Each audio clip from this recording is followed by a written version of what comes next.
ഞാൻ ഞാനൊരു അമിത മദ്യപാന രോഗിയാണ്. ദൈവത്തിന്റെ കന്യാലയായ 40 കൂട്ടായ്മയുടെ സഹായത്താൽ ഇന്ന് ദിവസം മദ്യപിച്ചിട്ടുള്ള എൻ്റെ പേര് ഷിബു. ഷിബിച്ചേട്ടൻ അവർ ഗ്രേറ്റ് റെസ്പോൺസിബിലിറ്റി എന്ന് പറയുന്ന പുസ്തകത്തിൽ നിന്നാണ് നമ്മൾ 17-ാമത്തെ പേജ് വരെ എത്തി. ഞാൻ നേരിട്ട് ബുക്കിലേക്ക് തന്നെ പോവുകയാണ്. നമുക്കറിയാം, ഇത് ബിൽ കോൺഫറൻസിൽ നടത്തിയ പ്രസംഗങ്ങളുടെ ഒരു സമാഹാരമാണ്. 17-ാമത്തെ page.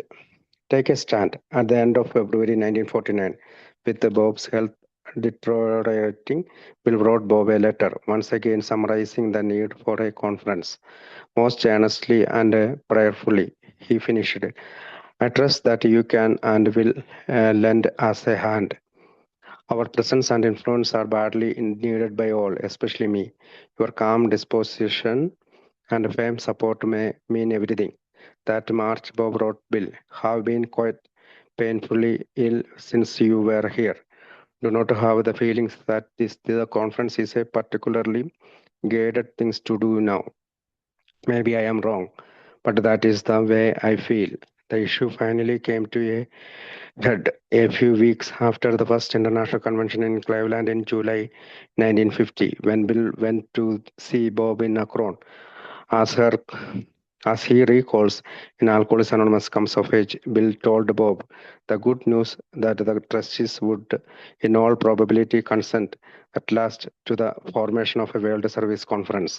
Bill said, was visibly relieved by my message, but he made no immediate comment. Bill continues to press, telling Bob, if we both pass off the scene without making any move, everybody would suppose that the present state of affairs met with our full approval.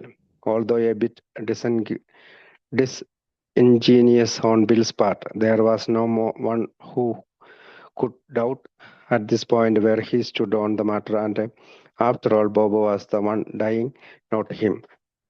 This argument had some effect on Bob. Bill, he said, it has to be AA's decision, not ours. Let's call the conference. It's fine with me. Principle before personalities. Bob died on November 16, 1950, and the first General Service Conference was held with the joint approval of both of co-founders in April 1951. Bernard Smith, the non-alcoholic chairman of the Board of Trustees, of whom Will would later write, he had a remarkable faculty. അപ്പൊ ആ മാർച്ചിൽ Bob അവർ great responsibility എന്ന 17-ാമത്തെ page ഒരു നിലപാട് സ്വീകരിക്കുക. 1949 ഫെബ്രുവരി അവസാനത്തോടെ ബോബിന്റെ ആരോഗ്യനില വഷളായിക്കൊണ്ടിരുന്നപ്പോൾ bill വീണ്ടും ഒരിക്കൽ കോൺഫറൻസിന്റെ ആവശ്യകത വിശദീകരിച്ചുകൊണ്ട് ബോബിന് ഒരു കത്തെഴുതി. അദ്ദേഹം കത്ത് ഇങ്ങനെയാണ് അവസാനിപ്പിച്ചത്: ഏറ്റവും പ്രാർത്ഥനാപൂർവമായി നിങ്ങൾക്ക് ഞങ്ങളെ സഹായിക്കുമെന്നും ഞാൻ വിശ്വസിക്കുന്നു. നിങ്ങളുടെ സാന്നിധ്യവും സ്വാധീനവും എല്ലാവർക്കും, പ്രത്യേകിച്ച് എനിക്ക്, വളരെ ആവശ്യമാണ്. നിങ്ങളുടെ ശാന്തമായ സ്വഭാവവും ഉറച്ച പിന്തുണയും എല്ലാറ്റിനും നിർണായകമായേക്കാം. നിങ്ങൾ ഇവിടെ ഉണ്ടായിരുന്ന ശേഷം, ആ മാർച്ച് തന്നെ ബോബ് ബില്ലിനൊരു കത്തെഴുതി. നിങ്ങൾ ഇവിടെ ഉണ്ടായിരുന്നതിന് ശേഷം വളരെ വേദനയോടെ രോഗബാധിതനായിരുന്നു. ഇപ്പോൾ ഇത് കോൺഫറൻസ് ചെയ്യുന്നത് പ്രത്യേകമായി ദൈവികമായി നയിക്കപ്പെട്ട ഒരു കാര്യമാണെന്ന തോന്നൽ എനിക്കില്ല. എന്നൊരു തോന്നൽ എനിക്കില്ല. ഒരു പക്ഷേ എനിക്ക് തെറ്റായിരിക്കാം, പക്ഷെ എനിക്ക് അങ്ങനെയാണ് തോന്നുന്നത്. 1950 ജൂലൈ ക്ലേവ്ലാൻഡിൽ നടന്ന ഫസ്റ്റ് ഇന്റർനാഷണൽ കൺവെൻഷന് ശേഷം ഏതാനും ആഴ്ചകൾ ശേഷം ബിൽ അക്രോണിൽ ബോബിനെ കാണാൻ പോയ ശേഷം ഈ വിഷയം ഒടുവിൽ നിർണായക ഘട്ടത്തിലെത്തി. ആൽക്കോളിക്സ് അനോണിമസ് കംസ് ഓഫ് ഏജ് എന്ന ഗ്രന്ഥത്തിൽ ബിൽ ഓർക്കുന്നത് പോലെ ലോകവ്യാപകമായ ഒരു സർവീസ് കോൺഫറൻസ് രൂപീകരിക്കുന്നതിന് ട്രസ്റ്റീസ് ഒടുവിൽ സമ്മതിക്കാൻ സാധ്യതയുണ്ടെന്ന സന്തോഷ വാർത്ത അദ്ദേഹം ബോബിനോട് പറഞ്ഞു. ബിൽ പറഞ്ഞതനുസരിച്ച് തന്റെ സന്ദേശത്തിൽ ബോബ് വ്യക്തമായ ആശ്വാസം തേടിയില്ലെങ്കിലും ഉടൻ യാതൊരു അഭിപ്രായവും പറഞ്ഞില്ല. ബിൽ തുടർന്നും സമ്മർദ്ദം ചെലുത്തി. അദ്ദേഹം ബോബിനോട് പറഞ്ഞു, നമ്മൾ രണ്ടുപേരും രംഗത്ത് നിന്ന് മാറിപ്പോയി യാതൊരു നടപടിയും സ്വീകരിച്ചില്ലെങ്കിൽ ഇപ്പോഴുള്ള അവസ്ഥയ്ക്ക് ഞങ്ങളുടെ പൂർണ്ണമായ അംഗീകാരമുണ്ടായിരുന്നുവെന്ന് എല്ലാവരും കരുതും. ബില്ലിന്റെ ഭാഗത്തു നിന്ന് ഇത് കുറച്ചൊക്കെ സത്യസന്ധത കുറഞ്ഞ വാദമായിരുന്നു. കാരണം ഈ വിഷയത്തിൽ ബിൽ എവിടെയാണ് നിലകൊണ്ടിരുന്നതെന്ന് അപ്പോഴേക്കും സംശയിക്കാൻ ആരും ഉണ്ടായിരുന്നില്ല. മാത്രമല്ല, മരിച്ചുകൊണ്ടിരുന്നത് ബില്ലല്ല, ബോബായിരുന്നു. എങ്കിലും ഈ വാദം ബോബിനെ കുറിച്ചെങ്കിലും സ്വാധീനിച്ചു. ബോബ് പറഞ്ഞു, ബിൽ, ഇത് നമ്മുടെ തീരുമാനമാകരുത്, ഏഴയുടെ തീരുമാനമായിരിക്കണം. കോൺഫറൻസ് വിളിക്കാം, എനിക്ക് സമ്മതമാണ്. അപ്പൊ വ്യക്തിത്വങ്ങളെക്കാൾ തത്വങ്ങൾക്ക് മുൻഗണന. ബോബ് 1950 നവംബർ 16 മരിച്ചു. തുടർന്ന് ഇരുവരും സഹസ്ഥാപകരുടെയും സംയുക്ത അധികാരത്തോടെ ആദ്യത്തെ ജനറൽ സർവീസ് കോൺഫറൻസ് 1951 ഏപ്രിൽ നടന്നു. ട്രസ്റ്റീസിന്റെ ബോർഡിന്റെ നോൺ ആൽക്കഹോളിക് ചെയർമാനായി ബെർണാഡ് സ്മിത്ത് അദ്ദേഹത്തെക്കുറിച്ച് ബിൽ പിന്നീട് ഇങ്ങനെ എഴുതി: അദ്ദേഹത്തിന് അതിശയകരമായ ഒരു കഴിവുണ്ടായിരുന്നു.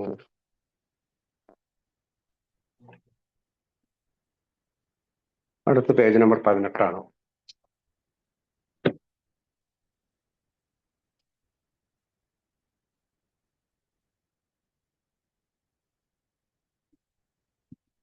Persuasion and negotiation persuaded the reluctant trustees to give the conference a try, and so it was agreed that the conference would be held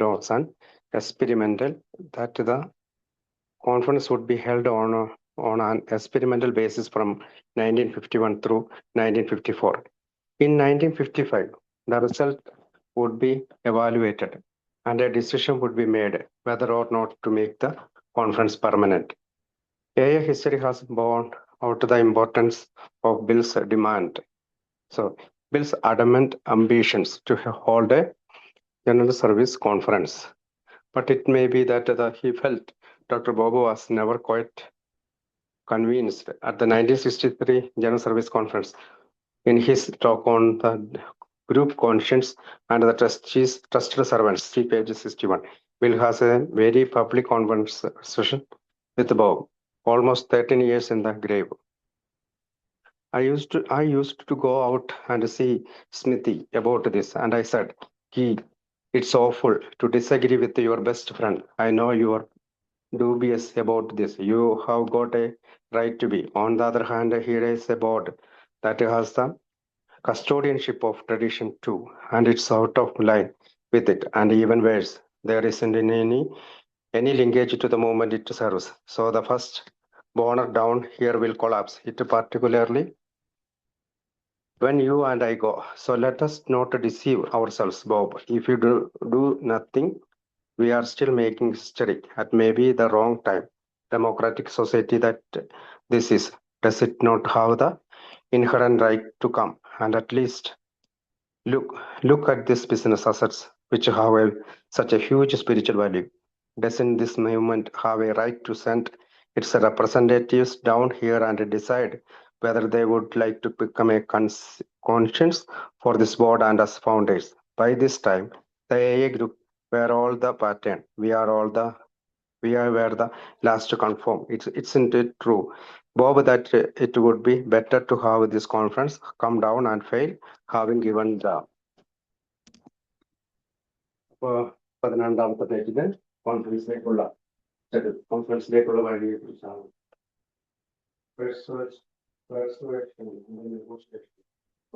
മടിച്ചു നിന്ന കോൺഫറൻസ്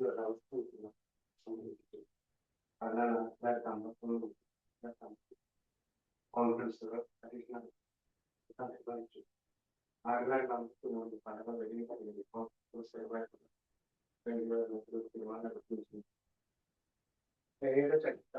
സർവീസ് കോൺഫറൻസ് നടത്തണമെന്ന ഇതിന്റെ ഉറച്ച ആഗ്രഹത്തിന്റെ പ്രാധാന്യം ജനിച്ചിരിക്കുന്നു. എന്നാൽ ഡോക്ടർ ബോബ് ഒരിക്കലും പൂർണ്ണമായി ബോധ്യപ്പെട്ടിരുന്നില്ല എന്ന് ബിൽ കരുതിയിരിക്കാം. 1963 ജനറൽ സർവീസ് കോൺഫറൻസിൽ the group conscious and the trusted servant എന്ന തന്റെ പ്രസംഗത്തിൽ അത് പേജ് 61 കൊടുത്തിട്ടുണ്ട്. ഏകദേശം 13 വർഷമായി തന്റെ കുഴിമാടത്തിൽ വിശ്രമിക്കുന്ന ബോബുമായി ബില്ല് ഏതാണ്ട് ഒരു പൊതു സംഭാഷണം നടത്തുന്നു. അത് പറയുന്നത് ഇങ്ങനെയാണ്: ഞാൻ സ്മിത്തിയെ കാണാൻ പുറത്തു പോകാറുണ്ടായിരുന്നു. അദ്ദേഹം പറഞ്ഞു, നിങ്ങളുടെ ഏറ്റവും അടുത്ത സുഹൃത്തുമായി അഭിപ്രായ വ്യത്യാസം ഉണ്ടാകുന്നത് വളരെ വിഷമകരമാണ്. നിങ്ങൾക്ക് ഇതിനെക്കുറിച്ച് സംശയമുണ്ടെന്ന് എനിക്കറിയാം. അതിന് നിങ്ങൾക്ക് അവകാശവുമുണ്ട്. മറുവശത്ത് ഇവിടെ ട്രഡിഷൻ 2 ട്രഡിഷൻ 2 കസ്റ്റോഡിയൻഷിപ്പ് വഹിക്കുന്ന ഒരു ബോർഡുണ്ട്. എന്നാൽ അതനുസരിച്ചല്ല പ്രവർത്തിക്കുന്നത്. അതിലും മോശമായി അത് സേവിക്കുന്ന പ്രസ്ഥാനവുമായി യാതൊരു ബന്ധവുമില്ല. അതുകൊണ്ട് ആദ്യത്തെ വലിയ പിഴവ് തന്നെ ഇതിനെ തകർത്ത് കളയും. ബോബ്, നമ്മളെ തന്നെ വഞ്ചിക്കാതിരിക്കാം. നമ്മൾ ഒന്നും ചെയ്തില്ലെങ്കിലും നാം ഇപ്പോഴും ചരിത്രം സൃഷ്ടിച്ചുകൊണ്ടിരിക്കുകയാണ്. ഒരുപക്ഷെ തെറ്റായ സമയത്താണ് നമ്മൾ സൃഷ്ടിച്ചത്. ഇതൊരു ജനാധിപത്യ സമൂഹമായിരിക്കെ ഇത്ര വലിയ ആത്മീയ മൂല്യമുള്ള ഈ ബിസിനസ് അസറ്റിലേക്ക് വന്ന് കുറഞ്ഞതവ പരിശോധിക്കാനുള്ള സ്വാഭാവിക അവകാശം അതിനില്ലേ? ഈ പ്രസ്ഥാനത്തിന് തന്റെ പ്രതിനിധികളെ ഇവിടെ അയച്ച് ഈ ബോർഡിന്റെയും ഞങ്ങളുടെ ഫൗണ്ടേഴ്സിന്റെയും ഒരു കോൺഷ്യൻസ് ആയി പ്രവർത്തിക്കാൻ അവർ ആഗ്രഹിക്കുന്നുണ്ടോ എന്ന് തീരുമാനിക്കാനുള്ള അവകാശമില്ലേ? അപ്പോഴേക്കും എ ഗ്രൂപ്പ് എല്ലാം ഈ രീതിയിലേക്ക് എത്തിയിരുന്നു. അതനുസരിച്ച് മാറാനുള്ള അവസാനത്തേത് ഞങ്ങളായിരുന്നു. ബോബ് ഈ കോൺഫറൻസിൽ ഇവിടെ വന്ന് പരാജയപ്പെട്ടാലും അതിനൊരു അവസരം നൽകിയതിനു ശേഷം പരാജയപ്പെടുന്നതാണ് കൂടുതൽ നല്ലത് എന്നത് ശരിയല്ലേ? നമ്പർ 19 കൊടുത്തിരിക്കുന്നത് ഡോക്ടർ ബോബിന്റെ ഒരു പടമാണ്, ചിത്രമാണ് അതിനകത്ത് കൊടുത്തിരിക്കുന്നത്. കോൺഫറൻസിനോടുള്ള ഏറ്റവും ശക്തമായ എതിർപ്പുകളിൽ ചിലത് എയുടെ സഹസ്ഥാപനായ ഡോക്ടർ ബോബ് എസിൽ നിന്നാണ് ഉണ്ടായത്. അവസാനം 1950 അദ്ദേഹം ഈ ആശയത്തെ പിന്തുണയ്ക്കാൻ സമ്മതിച്ചെങ്കിലും അതേ വർഷം തന്നെ ഡോക്ടർ ബോബ് ക്യാൻസറിന് കീഴടങ്ങി. 1951 നടന്ന ആദ്യത്തെ ജനറൽ സർവീസ് കോൺഫറൻസ് വെറും 5 മാസം മുമ്പായിരുന്നു. കോൺഫറൻസിന് മുമ്പ് 5 മാസം മുമ്പായിരുന്നു അദ്ദേഹത്തിന്റെ മരണം. 20ാമത്തെ പേജ്, ചരിത്രം കോൺഫറൻസിലേക്കുള്ള വഴിയിലെ 20ാമത്തെ page. Movement a chance to remain silent and later on comes a collapse and future generations of ASA. Why didn't they tell us? Why didn't they give us a chance to try? It is possible Bob needed less convincing than Bill thought.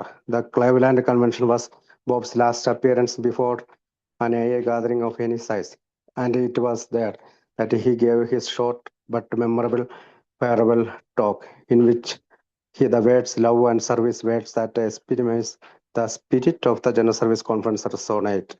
Dr. Bob's farewell. My good friends in AA and of AA, I get a big thrill out of looking over a vast sea of faces like this with the feeling that possibly some small thing I did a number of years ago played an infinitely small part in making this meeting possible. I also get quite a thrill when I think that we all had the same problem. We all did the same thing. We all get the same results in proportions to our zeal and enthusiasm and stick to individuals. If you will pardon the injection of a personal note at this time, let me say that I have been in bed 5 of the last 7 months. And my strength hasn't returned as I would like. So my remarks of necessity will be very brief. But there are 2 or 3 things that flashed into my friend on which it would be fitting to lay a little emphasis. One is the simplicity of our program. That is, let's not louse it all up with the Freudian complexes and things that are interesting to the scientific mind but have very little to do with our actual work, our 12 steps when our 12 steps. 20ാമത്തെ പേജാണ് കോൺഫറൻസിലേക്കുള്ള വഴിയുടെ ചരിത്രം. പ്രസ്ഥാനത്തിന് ഒരു അവസരം നൽകുന്നതാണ് മിണ്ടാതിരിക്കുന്നതിനേക്കാൾ നല്ലത്. പിന്നീട് എന്തെങ്കിലും തകർച്ച സംഭവിച്ചാൽ ഭാവി തലമുറകൾ അവർ ഞങ്ങളോട് എന്തുകൊണ്ട് പറഞ്ഞില്ല, എന്തുകൊണ്ട് ഞങ്ങൾക്ക് ഒരു അവസരം നൽകാൻ അനുവദിച്ചില്ല എന്ന് ചോദിക്കും. ബോബിനെ ഇത്രയധികം ബോധ്യപ്പെടുത്തൽ ആവശ്യമായിരുന്നില്ലായിരിക്കാം. ക്ലേവ്ലാൻഡ് കൺവെൻഷൻ ആയിരുന്നു ബോബിന്റെ അവസാനത്തെ വലിയ സമ്മേളനം. അവിടെ അദ്ദേഹം തന്റെ ഹ്രസ്വവും എന്നാൽ ഓർമ്മയിൽ നിലനിൽക്കുന്നതുമായ ഫെയർവെൽ ടോക്ക് നടത്തി. അതിൽ ലവ് എന്നും സർവീസ് എന്നുമുള്ള വാക്കുകൾ ജനറൽ സർവീസ് കോൺഫറൻസിന്റെ ആത്മാവിനെ പ്രതിനിധീകരിക്കുന്നതായി തോന്നുന്നു. ഡോക്ടർ ബോബിന്റെ വിടവാങ്ങൽ പ്രസംഗം. എയിലെ എൻ്റെ നല്ല സുഹൃത്തുക്കളെ, എക്ക് പുറത്തുള്ള എൻ്റെ സുഹൃത്തുക്കളെ, നിങ്ങളെ പോലെ ഇത്രയും വലിയൊരു മുഖങ്ങളുടെ സമുദ്രത്തിലേക്ക് നോക്കുമ്പോൾ എനിക്ക് വലിയ സന്തോഷം തോന്നുന്നു. കുറെ വർഷങ്ങൾക്ക് മുമ്പ് ഞാൻ ചെയ്ത വളരെ ചെറിയ ഒരു കാര്യം ഈ സമ്മേളനം സാധ്യമാകുന്നതിൽ അനന്തമായ ചെറുതെങ്കിലും ഒരു പങ്ക് വഹിച്ചിരിക്കാമെന്ന ചിന്തയും എനിക്ക് വലിയ സന്തോഷം നൽകുന്നു. നമുക്കെല്ലാവർക്കും ഒരേ പ്രശ്നമായിരുന്നു എന്ന ചിന്തയും എനിക്ക് വളരെ സന്തോഷം നൽകുന്നു. നാം എല്ലാവരും ഒരേ കാര്യങ്ങളാണ് ചെയ്തത്. നമ്മുടെ ഉത്സാഹത്തിന്റെയും ആവേശത്തിന്റെയും വിട്ടുകൊടുക്കാത്ത മനോഭാവത്തിന്റെയും അനുതാപത്തിൽ നമുക്കെല്ലാവർക്കും ഒരേ ഫലങ്ങളാണ് ലഭിക്കുന്നത്. ഈ അവസരത്തിൽ ഒരു വ്യക്തിപരമായ കാര്യം പറയുന്നത് ക്ഷമിക്കുമെങ്കിൽ കഴിഞ്ഞ 7 മാസങ്ങളിൽ 5 മാസം ഞാൻ കിടപ്പിലായിരുന്നുവെന്നും എൻ്റെ ശക്തി ഞാൻ ആഗ്രഹിക്കുന്നത്ര തിരിച്ചു വന്നിട്ടില്ല എന്നും പറയട്ടെ. അതിനാൽ എൻ്റെ വാക്കുകൾ അനിവാര്യമായും വളരെ ചുരുങ്ങിയതായിരിക്കും. എന്നാൽ എൻ്റെ മനസ്സിൽ പെട്ടെന്ന് തെളിഞ്ഞു വരുന്ന 2 or 3 കാര്യങ്ങളുണ്ട്. അവയ്ക്ക് കുറച്ച് ഊന്നൽ നൽകുന്നത് ഉചിതമായിരിക്കും. അതിലൊന്ന് നമ്മുടെ പരിപാടിയുടെ ലാളിത്യമാണ്.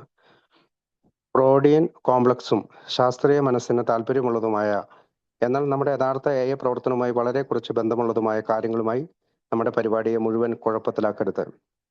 നമ്മുടെ 12 പടികൾ എന്ന് പറഞ്ഞിട്ട് അടുത്ത പേജിലേക്ക് പോകണേ. Page number 21.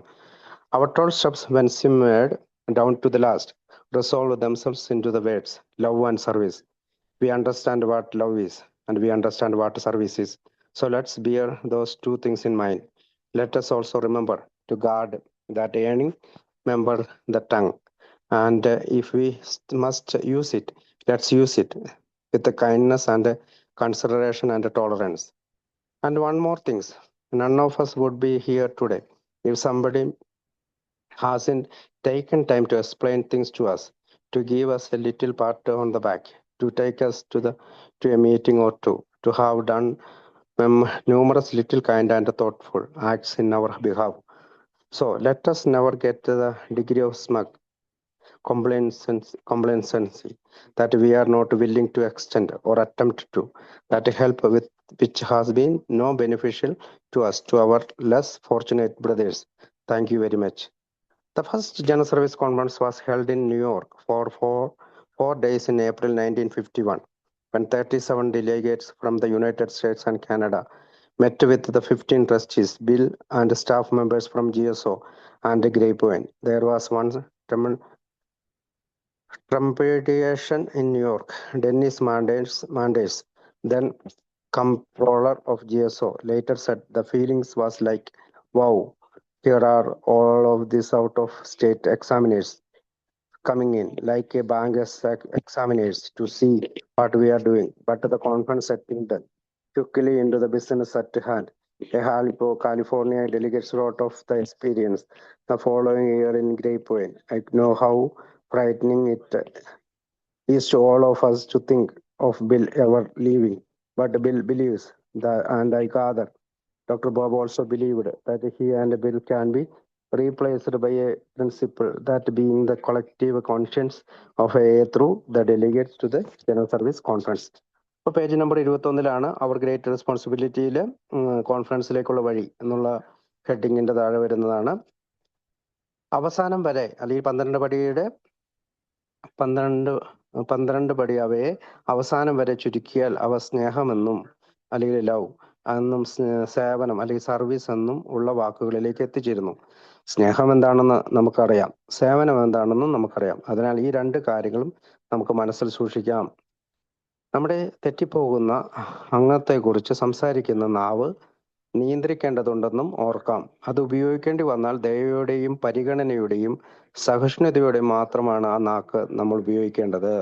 ഇനി ഒരു കാര്യം കൂടി, ആരെങ്കിലും നമ്മളോട് കാര്യങ്ങൾ വിശദീകരിക്കാൻ സമയം എടുത്തിരുന്നെങ്കിൽ, നമ്മെ പ്രോത്സാഹിപ്പിക്കാൻ ഒരു ചെറിയ തട്ടൽ നൽകിയിരുന്നില്ലെങ്കിൽ, 1 or 2 മീറ്റിംഗ്സിലേക്ക് നമ്മെ കൂട്ടിക്കൊണ്ടു പോയിരുന്നില്ലെങ്കിൽ, നമ്മുടെ നന്മയ്ക്കായി അനേകം ചെറിയ ദയാപൂർവവും ചിന്താപൂർവവുമായ പ്രവൃത്തികൾ ചെയ്തിരുന്നില്ലെങ്കിൽ നമ്മിൽ ആരും ഇന്നിവിടെ ഉണ്ടാകുമായിരുന്നില്ല.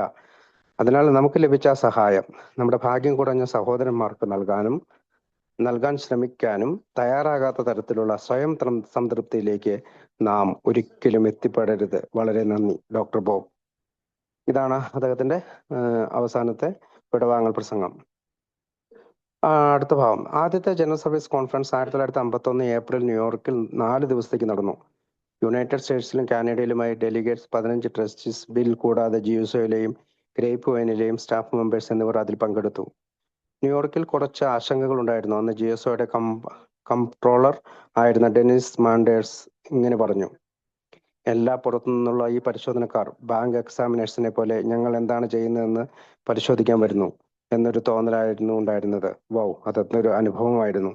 എന്നാൽ കോൺഫറൻസ് വളരെ വേഗത്തിൽ ചെയ്യേണ്ട കാര്യങ്ങളിലേക്ക് കടന്നു. അടുത്ത വർഷം ഒരു കാലിഫോർണിയ ഡെലിഗേറ്റ് ഗ്രേപ്പ്വൈനിൽ ആ അനുഭവത്തെക്കുറിച്ച് ഇങ്ങനെയാണ് എഴുതിയത്: ബിൽ ഒരിക്കലെങ്കിലും നമ്മെ വിട്ടുപോകുന്നതിനെ കുറിച്ച് ചിന്തിക്കുന്നത് നമ്മിലെല്ലാവർക്കും എത്ര ഭയപ്പെടുത്തുന്നതാണെന്ന് എനിക്കറിയാം. എന്നാൽ ബിൽ വിശ്വസിക്കുന്നു, ഡോക്ടർ ബോബും അങ്ങനെ വിശ്വസിച്ചിരുന്നുവെന്ന് ഞാൻ മനസ്സിലാക്കുന്നു. തങ്ങളെയും ബില്ലിനെയും ഒരു പ്രിൻസിപ്പളിന് പകരം വെക്കാൻ കഴിയുമെന്ന്. ആ പ്രിൻസിപ്പൽ ജനറൽ സർവീസ് കോൺഫറൻസിലേക്കുള്ള ഡെലിഗേറ്റ് മുഖേന പ്രകടമാകുന്ന എയുടെ കളക്റ്റീവ് കോൺഷ്യൻസ് ആണ്, അല്ലെങ്കിൽ കൂട്ടായ മനസാക്ഷിയാണ്. അടുത്ത page number 22.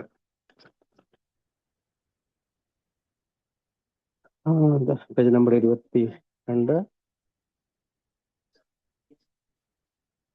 22. Vishnu will bring. Page number 22. The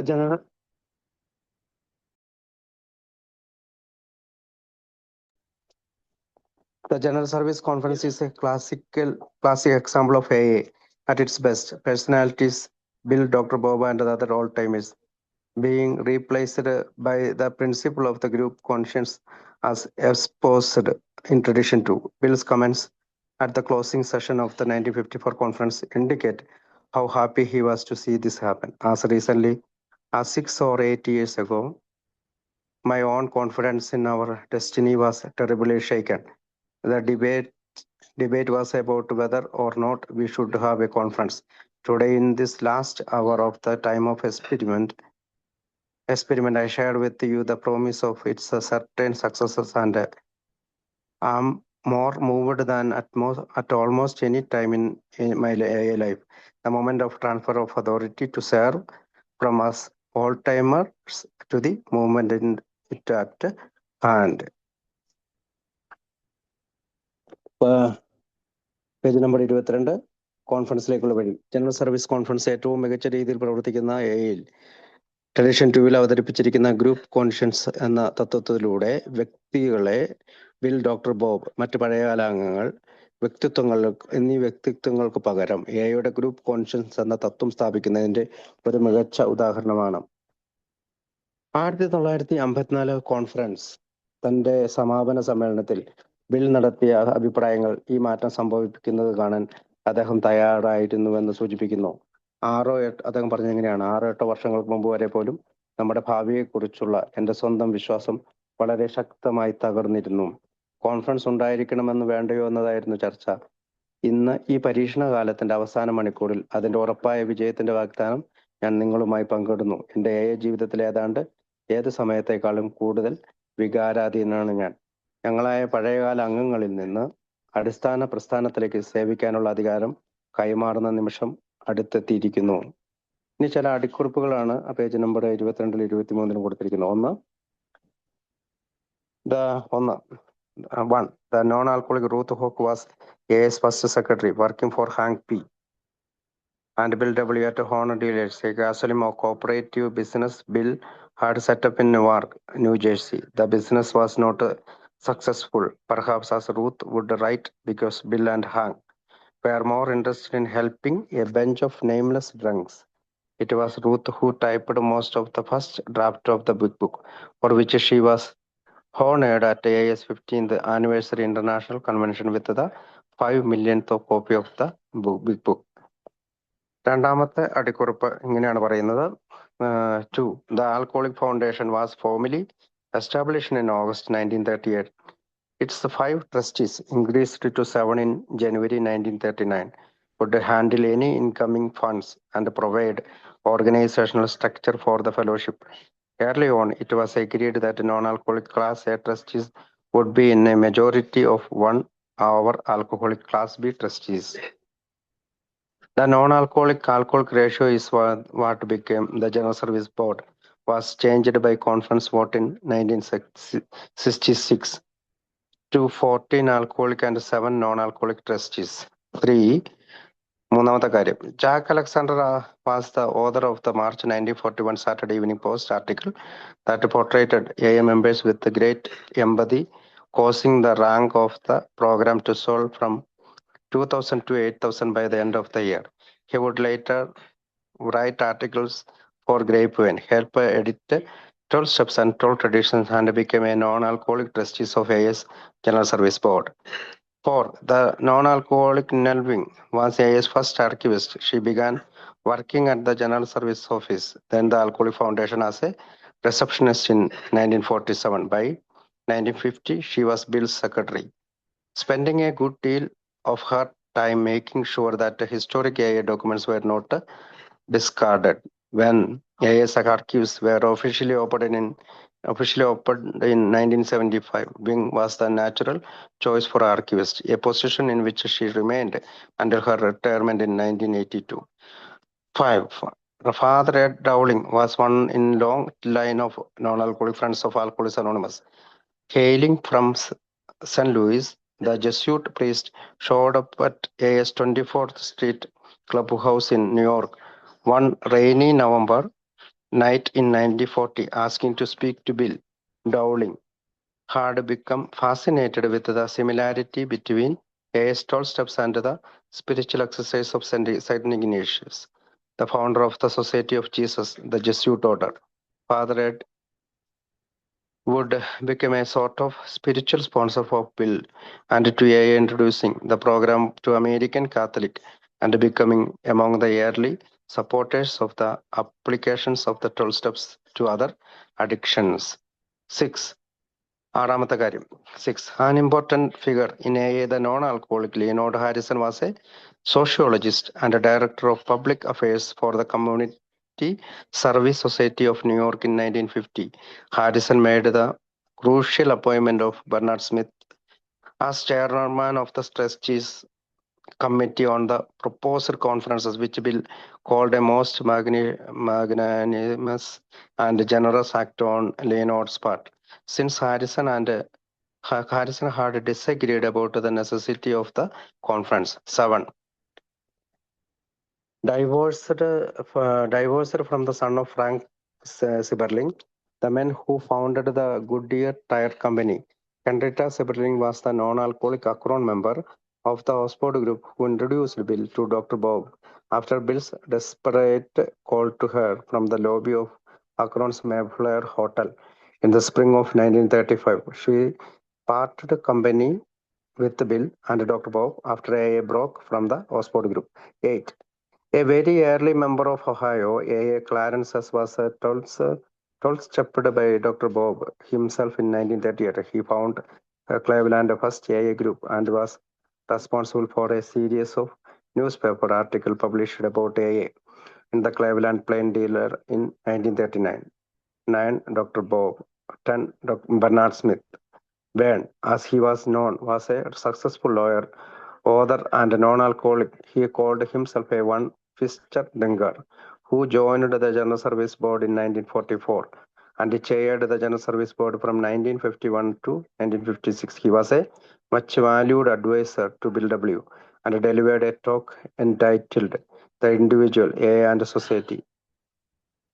At AA's 20th anniversary International Convention in St. Louis, Missouri, when Bill became ill during the 1970 International Convention in Miami, it was Ben Smith who filled in for him at the Saturday night big meeting, delivering a talk on AA, unity and continuity. Unity and continuity. ഇത് പറഞ്ഞുകൊണ്ടാണ് 23-ാമത്തെ page അവസാനിക്കുന്നത്. നമുക്ക് അടിക്കുറിപ്പുകളിലേക്ക് പോകാം. Page number 22-ലുള്ള അടിക്കുറിപ്പ്. 1. Bill W at Honor Dealers. Honor Dealers എന്നത് Bill New York ന്യൂജേഴ്സിയിൽ ആരംഭിച്ചിരുന്ന ഒരു ഗ്യാസ്ലൈൻ കോപ്പറേറ്റീവ് ബിസിനസ് ആയിരുന്നു. നോൺ ആൽക്കോളിക്കായ റൂത്ത് ഹോക്കയുടെ ആദ്യ സെക്രട്ടറി ആയിരുന്നു. അവർ ഹാങ് പിക്ക് വേണ്ടി ജോലി ചെയ്തിരുന്നു. അപ്പൊ ഹോണർ ഡീലർ എന്നത് ബില്ല് ന്യൂയോർക്ക് ന്യൂജേഴ്സിയിൽ ജോലി ചെയ്തിരുന്ന ഒരു ഗ്യാസ്ലിൻ കോപ്പറേറ്റീവ് ബിസിനസ് ആയിരുന്നു. യഥാർത്ഥ ഓണർ ഹാങ് പി ആണ്. അപ്പൊ നോൺ ആൽക്കോളിക്കായ റൂത്ത് ഹോക്ക് ആയിരുന്നു ആദ്യ സെക്രട്ടറി ആയിരുന്നു. അവർ ഹാങ് പിക്ക് വേണ്ടി അവിടെ ജോലി ചെയ്തിരുന്നു. ഈ ബിസിനസ് വിജയകരമായിരുന്നില്ലെന്ന് റൂത്ത് പിന്നീട് എഴുതി. കാരണം ബില്ലിനും ഹാങ്കിനും പേരില്ലാത്ത ഒരു കൂട്ടം ഡ്രിങ്ക്സിനെ കുടിയന്മാരെ സഹായിക്കുന്നതിലായിരുന്നു കൂടുതൽ താല്പര്യം. ബിഗ് ബുക്കിന്റെ ആദ്യ ഡ്രാഫ്റ്റിന്റെ ഭൂരിഭാഗവും ടൈപ്പ് ചെയ്തത് റൂത്ത് ഹോക്ക് ആയിരുന്നു. എയുടെ 15th ആനിവേഴ്സറി ഇന്റർനാഷണൽ കൺവെൻഷനിൽ ബിഗ് ബുക്കിന്റെ 5 മില്യണത്തെ കോപ്പി അവർ കൈപ്പറ്റി അവരെ ആദരിച്ചു. രണ്ടാമത്തെ കാര്യം പറയുന്നത് ആൽക്കോളിക് ഫൗണ്ടേഷൻ ആണ്. ആൽക്കോളിക് ഫൗണ്ടേഷൻ ഔദ്യോഗികമായി 1938 ഓഗസ്റ്റിൽ സ്ഥാപിതമായി. അതിലെ 5 ട്രസ്റ്റീസ് 1939 ജനുവരിയിൽ അത് 7 വർദ്ധിപ്പിച്ചു. ട്രസ്റ്റീഴ്സിന്റെ എണ്ണം 7 വർദ്ധിപ്പിച്ചു. ലഭിക്കുന്ന ഫണ്ടുകൾ കൈകാര്യം ചെയ്യുകയും ഫെലോഷിപ്പിന് ഓർഗനൈസേഷന് സ്ട്രക്ചർ നൽകുകയും ചെയ്തു.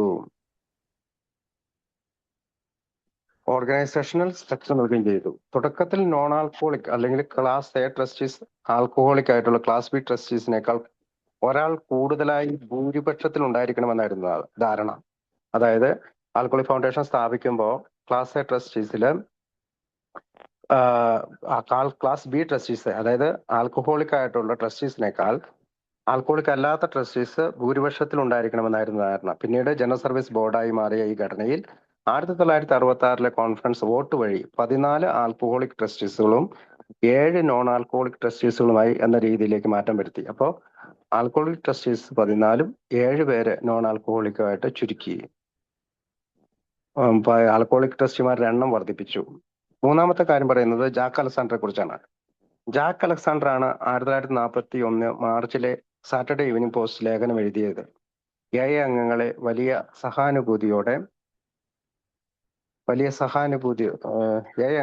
സഹാനുഭൂതിയോടെ അവതരിപ്പിച്ച ലേഖനം ആ വർഷം അവസാനിപ്പിക്കുമ്പോഴേക്കും എയുടെ അംഗസംഖ്യ 2000-ൽ നിന്ന് 8000 ഉയരുന്നത് കാരണമായി. പിന്നീട് അദ്ദേഹം ഗ്രേപ്പ് വൈനായി ലേഖനങ്ങൾ എഴുതുകയും 12 സ്റ്റെപ്സ് ആൻഡ് 12 ട്രഡീഷൻസ് എഡിറ്റ് ചെയ്യാൻ സഹായിക്കുകയും എയുടെ ജനറൽ സർവീസ് ബോർഡിൽ നോൺ ആൽക്കഹോളിക് ട്രസ്റ്റിയായി സേവനം ചെയ്യുകയും ചെയ്തു. അടുത്ത കാര്യം പറയുന്നത് നെൽവിങ്ങിനെ കുറിച്ചാണ്. നാലാമത്തെ കാര്യം നെൽവിങ്. നോൺ ആൽക്കഹോളിക് ആയ നെൽവിങ് എയുടെ ആദ്യ ആർക്കിവിസ്റ്റ് ആയിരുന്നു, അല്ലെങ്കിൽ ചരിത്രം സൂക്ഷിക്കുന്ന ആളായിരുന്നു. 1947-ൽ അന്ന് ആൽക്കഹോളിക് ഫൗണ്ടേഷൻ എന്നറിയപ്പെട്ടിരുന്ന ജനറൽ സർവീസ് ഓഫീസിൽ റിസപ്ഷനിസ്റ്റായി അവൾ ജോലി ചെയ്തു. അത് ആൽക്കഹോളിക് ഫൗണ്ടേഷനിലെ റിസപ്ഷനിസ്റ്റായി അവൾ ജോലി ചെയ്തു. പിന്നീട് ആൽക്കഹോളിക് ഫൗണ്ടേഷനാണ് ജനറൽ സർവീസ് ഓഫീസായി മാറിയത്. 1950ഓടെ അവർ ബില്ലിന്റെ സെക്രട്ടറിയായി. ചരിത്രപ്രധാനമായ രേഖകൾ ഉപേക്ഷിക്കപ്പെടാതിരിക്കണമെന്ന് ഉറപ്പാക്കുന്നതിൽ അവർ വലിയൊരു ഭാഗം ജീവിത സമയം ചെലവഴിച്ചു. ഇപ്പൊ യഥാർത്ഥത്തിൽ എയുടെ മുഴുവൻ ചരിത്ര രേഖകളും സൂക്ഷിക്കാനായിട്ട് അവരുടെ ജീവിതത്തിന്റെ പ്രധാന ഭാഗം ചെലവഴിച്ചു.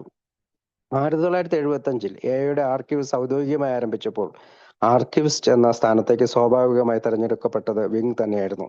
1982-ൽ വിരമിക്കുന്നത് വരെ അവർ ആ സ്ഥാനത്ത് തുടർന്നു. അടുത്ത കാര്യം പറയുന്നത് ഫാദർ എഡ്വേർഡ് ഡൗളിങ്ങിനെ കുറിച്ച്. അഞ്ചാമത്തെ കാര്യം, ഫാദർ എഡ് ഡൗളിങ് ആൽക്കഹോളിക്സ് അനോണമസിന്റെ നോൺ ആൽക്കഹോളിക് സുഹൃത്തുക്കളായുടെ ദീർഘകാല നിരയിലെ ഒരാളായിരുന്നു. ആൽക്കഹോളിക്സ് അനോണമസിന്റെ മദ്യം കഴിക്കാത്ത സുഹൃത്തുക്കളുടെ ദീർഘമായ നിരയിലെ ഒരാളായിരുന്നു. സെന്റ് ലൂയിസ് സ്വദേശിയായ ജെസ്യൂട്ട് പുരോഹിതൻ 1940 നവംബറിൽ ഒരു മഴയുള്ള രാത്രിയിൽ ന്യൂയോർക്കിലെ എയുടെ 24th സ്ട്രീറ്റ് ക്ലബ് ഹൗസിലെത്തി ബില്ലിനോട് സംസാരിക്കണമെന്ന് ആവശ്യപ്പെട്ടു. എയുടെ 12 സ്റ്റെപ്പിനെയും സൊസൈറ്റി ഓഫ് ജീസസ് അല്ലെങ്കിൽ ജെസ്യൂട്ട് ഓർഡറിന്റെ, അത് പുരോഹിതന്മാരുടെ ഒരു സമൂഹമാണ് Jesuit order, society of Jesus അതിന്റെ സ്ഥാപകനായ സെന്റ് ഇഗ്നേഷ്യസിന്റെയും സ്പിരിച്വൽ എക്സർസൈസിനെയും ആത്മീയമായിട്ടുള്ള എക്സർസൈസിനെയും തമ്മിലുള്ള സാമ്യം ഡൗളിങ്ങിനെ ആകർഷിച്ചിരുന്നു. ഫാദർ എഡ് ബില്ലിന്റെയും എയുടെയും ഒരുതരം ആത്മീയ സ്പോൺസറായി മാറി. അദ്ദേഹം ഈ പ്രോഗ്രാം അമേരിക്കൻ കാത്തലിക്സിന് പരിചയപ്പെടുത്തുകയും 12 സ്റ്റെപ്പ് മറ്റ് അഡിക്ഷനിലുള്ളവർക്കും പ്രയോഗിക്കുന്നതിന്റെ ആദ്യകാല പിന്തുണക്കാരിൽ ഒരാളായി മാറുകയും ചെയ്തു. അപ്പൊ 23-ാമത്തെ പേജില് പിന്നീട് പറയുന്നത് ലിയനോർഡ് ഹാരിസിനെ കുറിച്ചാണ്. എയിലെ പ്രധാനപ്പെട്ട വ്യക്തിയായ നോൺ ആൽക്കഹോളിക് ലിയനോർഡ് ഹാരിസൺ ഒരു സോഷ്യോളജിസ്റ്റ് ആയിരുന്നു. കൂടാതെ ന്യൂയോർക്ക് കമ്മ്യൂണിറ്റി സർവീസ് സൊസൈറ്റിയിലെ ഡയറക്ടർ ഓഫ് പബ്ലിക് അഫയേഴ്സ് ആയിരുന്നു. 1950-ൽ നിർദ്ദേശിക്കപ്പെട്ട കോൺഫറൻസിന്റെ ട്രസ്റ്റീസ് കമ്മിറ്റിയുടെ ചെയർമാനായി ബെർണാഡ് സ്മിത്തിനെ നിയമിച്ചു. ഹാരിസൺ ആയിരുന്നു കോൺഫറൻസിന്റെ ആവശ്യകതയെക്കുറിച്ച്. ഹാരിസനും അഭിപ്രായ വ്യത്യാസം ഉണ്ടായിരുന്നിട്ടും ഈ നിയമനത്തെ ബിൽ ലിയനോർഡിന്റെ ഭാഗത്തു നിന്നുള്ള ഏറ്റവും മഹത്തായ ഉദാരമായ പ്രവൃത്തി എന്ന് വിശേഷിപ്പിച്ചു. അപ്പൊ ലിയനോർഡ് സ്മിത്ത് ആണ് 1950-ൽ കോൺഫറൻസിന്റെ ട്രസ്റ്റീസ് കമ്മിറ്റിയുടെ ചെയർമാനായി ബെർണാഡ് സ്മിത്തിനെ നിയമിച്ചത് ഹാരിസൺ ആയിരുന്നു. കോൺഫറൻസിന്റെ ആവശ്യകതയെക്കുറിച്ച് ഹാരിസന് അഭിപ്രായ വ്യത്യാസം ഉണ്ടായിരുന്നിട്ടും ഈ നിയമനത്തെ ബില്ല് ലിയനോർഡിന്റെ ഭാഗത്തുനിന്ന് ഉണ്ടായ ഏറ്റവും മഹത്തായതും ഉദാരവുമായ പ്രവൃത്തി എന്ന് വിശേഷിപ്പിച്ചു. 7-ാമത്തെ കാര്യം പറയുന്നത് ഹെൻറിറ്റ സിബർലിങ്ങിനെ കുറിച്ചാണ്. ഗുഡിയർ ടയർ കമ്പനി സ്ഥാപിച്ച ഫ്രാങ്ക് സിബർലിങ്ങിന്റെ മകനിൽ നിന്ന് വിവാഹമോചനം നേടിയ ഹെൻറിറ്റ സിബർലിങ് നോൺ ആൽക്കഹോളിക് ആയ അക്രോണിലെ ഓക്സ്ഫോർഡ് ഗ്രൂപ്പ് അംഗമായിരുന്നു. ഇപ്പൊ ഗുഡിയർ ടയർ കമ്പനി സ്ഥാപിച്ച ഫ്രാങ്ക് സിബർലിങ്ങിന്റെ മകൻ അല്ലെങ്കിൽ മരുമകളാണ് ഹെൻറിറ്റ സിബർലിങ്. മകനിൽ നിന്ന് വിവാഹമോചനം നേടിയ ശേഷമാണ് ബില്ലിനെ കണ്ടുമുട്ടുന്നത്. നോൺ ആൽക്കഹോളിക് ആയ അക്രോണിലെ ഓക്സ്ഫോർഡ് ഗ്രൂപ്പ് അംഗമായിരുന്നു. 1935-ലെ വസന്തകാലത്ത് അക്രോണിലെ മേഫ്ലയർ ഹോട്ടലിന്റെ ലോബിയിൽ നിന്ന് ബിൽ അവരെ അത്യന്തം നിരാശയോടെ വിളിച്ചതിനെ തുടർന്ന് ബില്ലിനെ ഡോക്ടർ ബോബിന് പരിചയപ്പെടുത്തിയത് ഹെൻറിറ്റ സെബർലിംഗ് ആയിരുന്നു. ഓക്സ്ഫോർഡ് ഗ്രൂപ്പിൽ നിന്ന് വേർപിരിഞ്ഞതിന് ശേഷം അവർ ബില്ലിനോടും ഡോക്ടർ ബോബിനോടുമുള്ള ബന്ധം അവസാനിപ്പിച്ചു.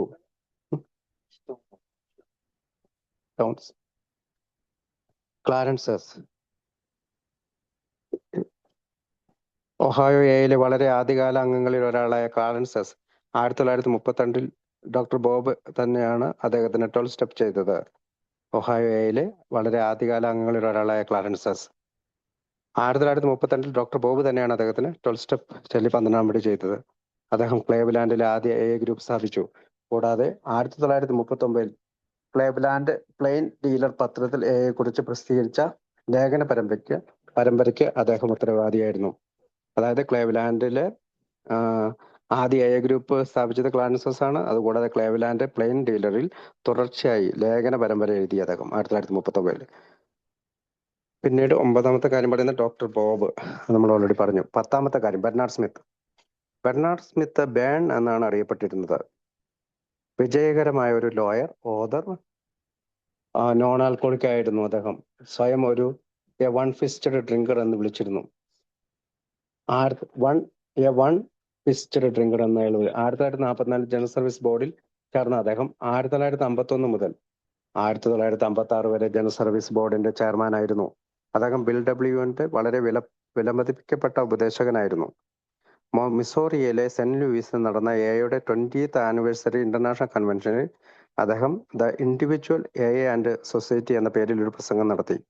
സെന്റ് ലൂയിസിലെ 20ാമത്തെ കൺവെൻഷനിൽ 1970 മിയാമി ഇന്റർനാഷണൽ കൺവെൻഷനിൽ ബിൽ അസുഖബാധിതനായപ്പോൾ സാറ്റർഡേ നൈറ്റിലെ ശനിയാഴ്ച രാത്രിയിലെ ബിഗ് മീറ്റിംഗിൽ, വലിയ മീറ്റിംഗിൽ ബില്ലിന് പകരം സംസാരിച്ചത് ബേൺ സ്മിത്ത് ആയിരുന്നു. അവിടെ അദ്ദേഹം എയുടെ യൂണിറ്റി ആൻഡ് കണ്ടിന്യൂറ്റി എന്ന വിഷയത്തിൽ സംസാരിച്ചു. അടുത്ത പേജിലേക്ക് പോകാം. അടുത്ത പേജ് നമ്പർ 24 ബ്ലാങ്ക് ആയിട്ട് 25ാമത്തെ page. Preface to the conference talk. Conference ടോക്കിലേക്കുള്ള ആമുഖം. പ്രിഫേസ് ടു ദ കോൺഫറൻസ് ടോക്കിലേക്കുള്ള ആമുഖം. At the second General Service Conference in 1952, Bill told delegates that he was embarking on a 5-year writing and research project designed to preserve and strengthen the unity of the society and to help it to reach out with increasing effectiveness to the millions who still don't know. The writing project would ultimately result in 12 steps and 12 traditions and Alcoholics Anonymous comes of age. During the policy session on Alcoholic Foundation literature that year, Bill said that in order to concentrate on his work, he would have to become a great deal of a recluse. It will mean too that I won't be available for a long time to make those treasured visits to all parts of the AA world. Over the years, Bill would reiterate his remarks about withdrawing from active life in AA numerous times, but he always made a point of speaking at the General Service Conference. In all, from 1951 to 1970, Bill gave more than 33 talks at 20 conferences, a selection of which has been brought together in this volume for the first time. He spoke for as long as an hour and a half in 1953, and for a little as 6 minutes during his poignant last talk in 1970, when he was unable to continue due to illness. 25ാമത്തെ പേജിൽ എന്താണ് പറയുന്നത് നോക്കാം. Conference ടോക്കിലേക്കുള്ള ആമുഖം. 1952 second general service കോൺഫറൻസിൽ സൊസൈറ്റിയുടെ ഐക്യം സംരക്ഷിക്കുകയും ശക്തിപ്പെടുത്തുകയും ചെയ്യുന്നതിനും ഇനിയും അറിയാത്ത ദശലക്ഷക്കണക്കിന് ആളുകളിലേക്ക് കൂടുതൽ ഫലപ്രദമായി സന്ദേശം എത്തിച്ചേരാൻ അതിനെ സഹായിക്കുന്നതിനുമായ രൂപകൽപ്പന ചെയ്ത 5 വർഷത്തെ എഴുത്ത് ഗവേഷണ പദ്ധതിക്ക് താൻ തുടക്കം കുറിക്കുകയാണെന്ന് ബിൽ ഡെലിഗേറ്റ്സിനോട് പ്രതിനിധികളോട് പറഞ്ഞു. ഈ എഴുത്തു പദ്ധതിയുടെ ഫലമായി പിന്നീട് 12 പടികളും 12 പാരമ്പര്യങ്ങളും എന്നും ആൽക്കോളിക്സ് അനോണിമസ് കംസ് ഓഫ് ഏജ് എന്നും ഉള്ള ഗ്രന്ഥങ്ങൾ ഉണ്ടായി. അതേ വർഷം ആൽക്കോളിക് ഫൗണ്ടേഷൻ ലിറ്ററേച്ചർ സംബന്ധിച്ച പോളിസി സെഷനിൽ തന്റെ പ്രവർത്തനത്തിൽ ശ്രദ്ധ കേന്ദ്രീകരിക്കുന്നതിനായി തനിക്ക് വളരെയധികം ഒരു ഏകാന്ത ജീവിതം നയിക്കുന്നവനായി മാറേണ്ടി വരുമെന്ന് ബിൽ പറഞ്ഞു. അതിന്റെ അർത്ഥം ലോകത്തിന്റെ എല്ലാ ഭാഗത്തിലുമുള്ള പ്രിയപ്പെട്ട സന്ദർശനങ്ങൾ നടത്താൻ വളരെ കാലത്ത് എനിക്ക് സാധിക്കില്ല എന്നതാണ് അതിനർത്ഥം. വർഷങ്ങൾ കടന്നു പോകുമ്പോൾ എയുടെ സജീവമായ ജീവിതത്തിൽ നിന്ന് താൻ പിന്മാറുന്നതിനെ കുറിച്ച് ബിൽ പലതവണ പറഞ്ഞുകൊണ്ടേയിരുന്നു. എന്നാൽ ജനറൽ സർവീസ് കോൺഫറൻസിൽ സംസാരിക്കുന്നത് അദ്ദേഹം എല്ലായ്പ്പോഴും ഒരു പ്രധാന കാര്യമായി കണ്ടു. ആകെ 1951 മുതൽ 1970 വരെ ബിൽ 20 കോൺഫറൻസുകളിലായി 30-ലധികം പ്രസംഗങ്ങൾ നടത്തി. അവയിൽ തിരഞ്ഞെടുത്ത ചില പ്രസംഗങ്ങളാണ് ആദ്യമായി ഈ ഗ്രന്ഥത്തിൽ ഒരുമിച്ച് സമാഹരിച്ചിരിക്കുന്നത്. 1951 അദ്ദേഹം 1.5 മണിക്കൂർ വരെ സംസാരിച്ചു. അതേസമയം 1970 അദ്ദേഹത്തിന്റെ ഹൃദയസ്പർശിയായ അവസാന പ്രസംഗത്തിൽ അസുഖം കാരണം തുടരാൻ കഴിയാതെ വന്നപ്പോൾ അദ്ദേഹം വെറും 6 മിനിറ്റ് മാത്രമാണ് സംസാരിച്ച് അവസാനിപ്പിച്ചത്. Page number 26. The oldest member. Bill's talks were made from prepared scripts, but very often he preferred to speak of the calf. I made notes for this. He said during the 1960 opening talk, and it spoiled everything. During his 1953 special presentations on the 12 steps and 12 traditions, he opened by saying, I came in here rather unprepared. I asked on the way in what I was going to talk about, and I see the little is a rather formidable one, variations in the 12 steps under the 12 traditions. So I thought I would spin a little yarn to you about the original variations, especially in the steps and the hairstyles we heard about them, and then maybe philosophize a little bit on this question of whether this program of ours is frozen or solid as an ice cube, or whether there is any elasticity in it or not, whether he was truly speaking extemporaneously or simply wanted to be seen as doing so. This is typical of Bill's talks. Polsky, funny, modest, very aware of his role, as he puts it, the oldest member, but also firmly rejecting what he called the whole father knows best business. Alcoholics Anonymous now belonged to its members. That was the whole point of the conference.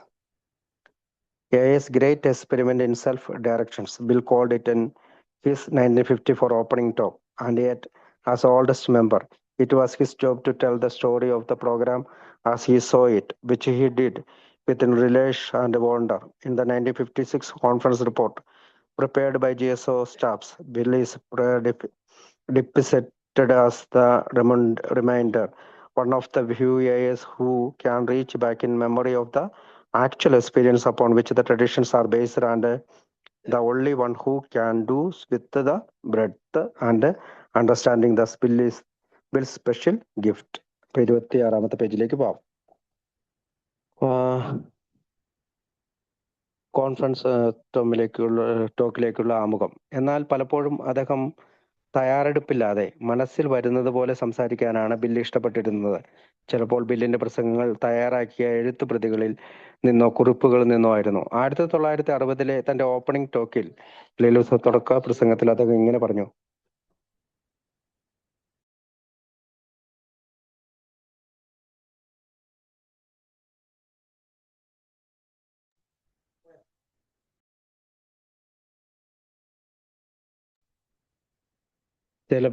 ചിലപ്പോൾ ബില്ലിന്റെ പ്രസംഗങ്ങൾ തയ്യാറാക്കിയ എഴുത്തുപ്രതികളിൽ നിന്നോ കുറിപ്പുകളിൽ നിന്നോ ആയിരുന്നു.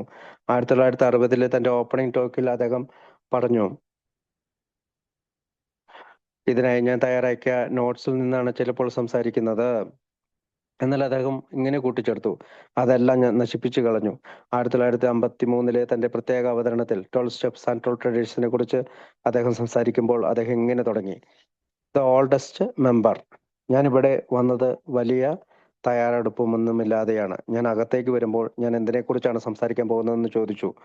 ഇപ്പോൾ ഞാൻ കാണുന്നത് തലക്കെട്ട് കുറച്ച് ഗൗരവമുള്ളതാണെന്നാണ്: variation in the 12 steps and the 12 traditions. അതിനാൽ ആദ്യമകാലത്തെ വേരിയേഷനെ കുറിച്ച്, പ്രത്യേകിച്ച് സ്റ്റെപ്സിലുണ്ടായിരുന്ന മാറ്റങ്ങളെക്കുറിച്ചും അവയെ ചൊല്ലി ഞങ്ങൾക്കുണ്ടായിരുന്ന തർക്കങ്ങളെക്കുറിച്ചും ഒരു ചെറിയ കഥ നിങ്ങളോട് പറയാമെന്ന് ഞാൻ വിചാരിച്ചു. പിന്നെ നമ്മുടെ ഈ പ്രോഗ്രാം ഒരു ഐസ് ക്യൂബ് പോലെ പൂർണ്ണമായി ഉറഞ്ഞു പോയതാണോ, അതോ ഇതിൽ എന്തെങ്കിലും ഇലാസ്റ്റിസിറ്റി ഉണ്ടോ എന്ന ചോദ്യത്തെക്കുറിച്ച് കുറച്ച് തത്വചിന്ത നടത്തുകയും ചെയ്യാം. അദ്ദേഹം യഥാർത്ഥത്തിൽ തയ്യാറെടുപ്പില്ലാതെ സംസാരിക്കുകയായിരുന്നോ, അല്ലെങ്കിൽ അങ്ങനെ സംസാരിക്കുന്നതായി തോന്നിക്കാനാണ് അദ്ദേഹം ആഗ്രഹിച്ചതോ എന്നത് എന്തായാലും ബില്ലിന്റെ പ്രസംഗങ്ങളുടെ ഒരു സാധാരണ സ്വഭാവം ഇത് തന്നെയായിരുന്നു. സാധാരണക്കാരന്റെ ശൈലി, തമാശ, വിനയം, താൻ ഓൾഡസ്റ്റ് മെമ്പർ ആണെന്ന തന്റെ സ്ഥാനത്തെക്കുറിച്ചുള്ള വ്യക്തമായ ബോധം. എന്നാൽ അതോടൊപ്പം അദ്ദേഹം വിളിച്ച the whole father knows best business എന്ന സമീപനത്തെ ശക്തമായി നിരസിക്കുകയും ചെയ്തു. ആൽക്കോളിക്സ് അനോണിമസ് ഇപ്പോൾ അതിലെ അംഗങ്ങളുടേതായിരുന്നു. അതായിരുന്നു കോൺഫറൻസിന്റെ മുഴുവൻ ഉദ്ദേശവും. 1954 തന്റെ ഓപ്പണിംഗ് ടോക്കിൽ ബിൽ അതിനെ S great experiment in self direction, എയുടെ സ്വയം നിർണയത്തിലെ മഹത്തായ പരീക്ഷണം എന്ന് വിളിച്ചു. എന്നിരുന്നാലും ഓൾഡസ്റ്റ് മെമ്പർ എന്ന നിലയിൽ തന്റെ കാഴ്ചപ്പാടിൽ പ്രോഗ്രാമിന്റെ ചരിത്രം പറയുക എന്നത് അദ്ദേഹത്തിന്റെ ഉത്തരവാദിത്തമായിരുന്നു. അദ്ദേഹം അത് വളരെ ആവേശത്തോടെയും അത്ഭുതത്തോടെയും ചെയ്തു. 1956 കോൺഫറൻസ് റിപ്പോർട്ടിൽ GSO സ്റ്റാഫ് തയ്യാറാക്കിയ റിപ്പോർട്ടിൽ ബില്ലിനെ ദ റിമൈൻഡർ എന്ന് വിശേഷിപ്പിക്കുന്നു. അവിടെ പറയുന്നത്, ട്രഡിഷൻ രൂപപ്പെടാൻ അടിസ്ഥാനമായ യഥാർത്ഥ അനുഭവങ്ങളിലേക്ക് ഓർമ്മയിൽ പിന്നോട്ട് പോകാൻ കഴിയുന്ന ചുരുക്കം ചില ഏകങ്ങളിൽ ഒരാളാണ് അദ്ദേഹമെന്നും അങ്ങനെ ചെയ്യാൻ കഴിയുന്ന ഏക വ്യക്തി അദ്ദേഹം തന്നെയാണെന്നും അവിശാലതയോടെ എന്നാണ്. തയ്യാറാക്കിയ സ്ക്രിപ്റ്റ് ഉപയോഗിക്കാതെ ഓഫ് ദ കഫ് ആയി സംസാരിക്കാനും അദ്ദേഹം ഇഷ്ടപ്പെട്ടിരുന്നു.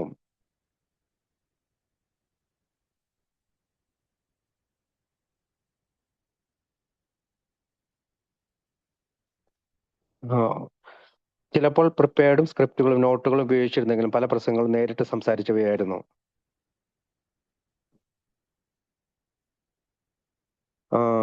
And understanding that is Bill's special gift. See Appendix 11, page 247. And remind he did. In this, his conference talks, Bill returned repeatedly to the chance meeting and a connection that caused these things that became to come about Dr. Carl Jung with Roland H., Roland with Abby and Bill sitting at a kitchen table in Brooklyn, Bill and Dr. Bob at Henrietta siblings' home in Akron, and so forth. In retrospect, it all seems inevitable, but Bill knew it could have unrevealed at any moment. The great question of the early days was, could we blow up or could we stay together? He understood the untruly nature of the alcoholic personality. As an AA member, he noted in his opening talks in 1962, I am an anarchist who reveals in liberty, spreading the AA message. This is why, despite his evident nostalgia for the old days, Bill's conference talks are firmly focused on the future of Alcoholics Anonymous, the 12 traditions he pointed out in his 1960 opening talk were necessary for AA to function in harmony and unity. He reiterated the importance of practicing the principles of the 12 steps in all of our affairs, remarking in his 1961 conference talk what this was a concrete definition of AA's purpose that had withstood the test of time and one that could help spread AA's message around the world. Bill's talks are addressed the most pressing issue of each conference, the acceptance of Bill's own 12 concepts for world service at the 12th conference in 1962. The group inventory taking at the 13th conference in 1963. The change in the ratio of alcoholic to non-alcoholic trustees, 14 alcoholic to 7 non-alcoholic at the 16th conference in 1966. But no matter what the focus at a particular conference. Page number 27 പോകാം. തയ്യാറാക്കിയ script തയ്യാറാക്കാതെ of the cough ആയി സംസാരിക്കാൻ അദ്ദേഹം ഇഷ്ടപ്പെട്ടിരുന്നു. ചിലപ്പോൾ തയ്യാറാക്കി കൊണ്ടുവരുന്ന സ്ക്രിപ്റ്റുകളും നോട്ടുകളും ഉപയോഗിച്ചിരുന്നെങ്കിലും പല പ്രസംഗങ്ങളും നേരിട്ട് സംസാരിച്ചവയായിരുന്നു. ദ റിമൈൻഡർ എന്ന നിലയിൽ ബിൽ ഓർമ്മിപ്പിച്ചു അദ്ദേഹത്തിന്റെ പ്രത്യേക കഴിവ് ഓർമ്മയിലേക്ക് പിന്നോട്ട് പോയി അവിശാലതയോടും മനസ്സിലാക്കലോടും കൂടി കാര്യങ്ങളെ കാണുക എന്നതായിരുന്നു. അപ്പൻഡിക്സ് 11, പേജ് 247 കാണുക. അദ്ദേഹം തന്റെ കോൺഫറൻസ് ടോക്സിൽ വീണ്ടും പിന്നീട് AI മാറിയ ഈ കാര്യം രൂപപ്പെടാൻ കാരണമായ യാദൃശ്ചിക കൂടിക്കാഴ്ചകളെയും ബന്ധങ്ങളെയും ഓർമ്മിപ്പിച്ചു. ഹെൻറിറ്റ സിബിർലിങ്ങിന്റെ വീട്ടിൽ ബില്ലിനും ഡോക്ടർ ബോബിനും എബിറ്റിയോടൊപ്പം ഉണ്ടായ കൂടിക്കാഴ്ചയും ഏകദേശം ബ്രുക്ലിനിൽ ഒരു കിച്ചൺ ടേബിളിൽ ഇരുന്ന എബിയെയും ബില്ലിനെയും ഡോക്ടർ കാൾജിങ്ങും റോളണ്ട് എച്ചിനും ഇടയിലെ ബന്ധവും റോളണ്ടും മക്രോണും തമ്മിലും അങ്ങനെ പലതും. തിരിഞ്ഞു നോക്കുമ്പോൾ ഇതെല്ലാം ഒഴിവാക്കാനാവാത്ത വിധം സംഭവിക്കേണ്ടതായിരുന്നുവെന്ന് തോന്നുന്നു. എന്നാൽ ഏത് നിമിഷവും എല്ലാം തകർന്നു പോകാമായിരുന്നുവെന്ന് ബില്ലിന് അറിയാമായിരുന്നു. ആദ്യകാലത്തെ വലിയ ചോദ്യം ഇതായിരുന്നു: നമ്മൾ തകർന്നു പോകുമോ, അതോ നമുക്ക് ഒരുമിച്ച് തുടരാൻ കഴിയുമോ? ആൽക്കഹോളിക് പേഴ്സണാലിറ്റിയുടെ നിയന്ത്രണമില്ലാത്ത സ്വഭാവം അദ്ദേഹം മനസ്സിലാക്കിയിരുന്നു.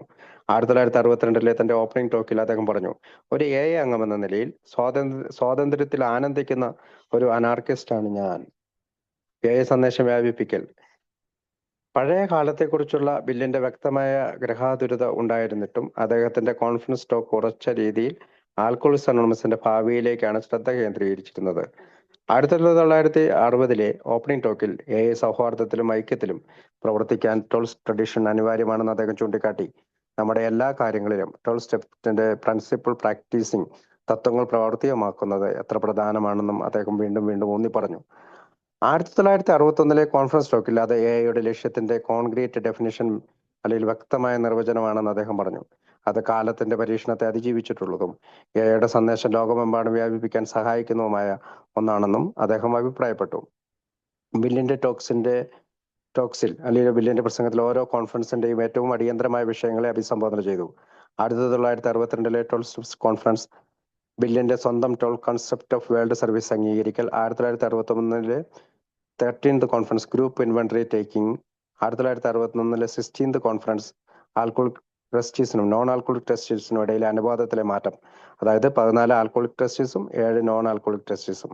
എന്നാൽ ഏതെങ്കിലും പ്രത്യേക കോൺഫറൻസിൽ പ്രധാന ശ്രദ്ധ എന്ത് തന്നെയായിരുന്നാലും ബില്ല് അടുത്ത page number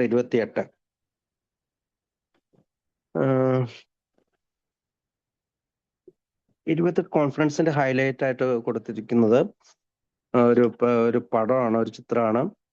special report for the groups on the first general service conference of New York, April 20 മുതൽ 22 വരെ 1951, 1951. What the report is about?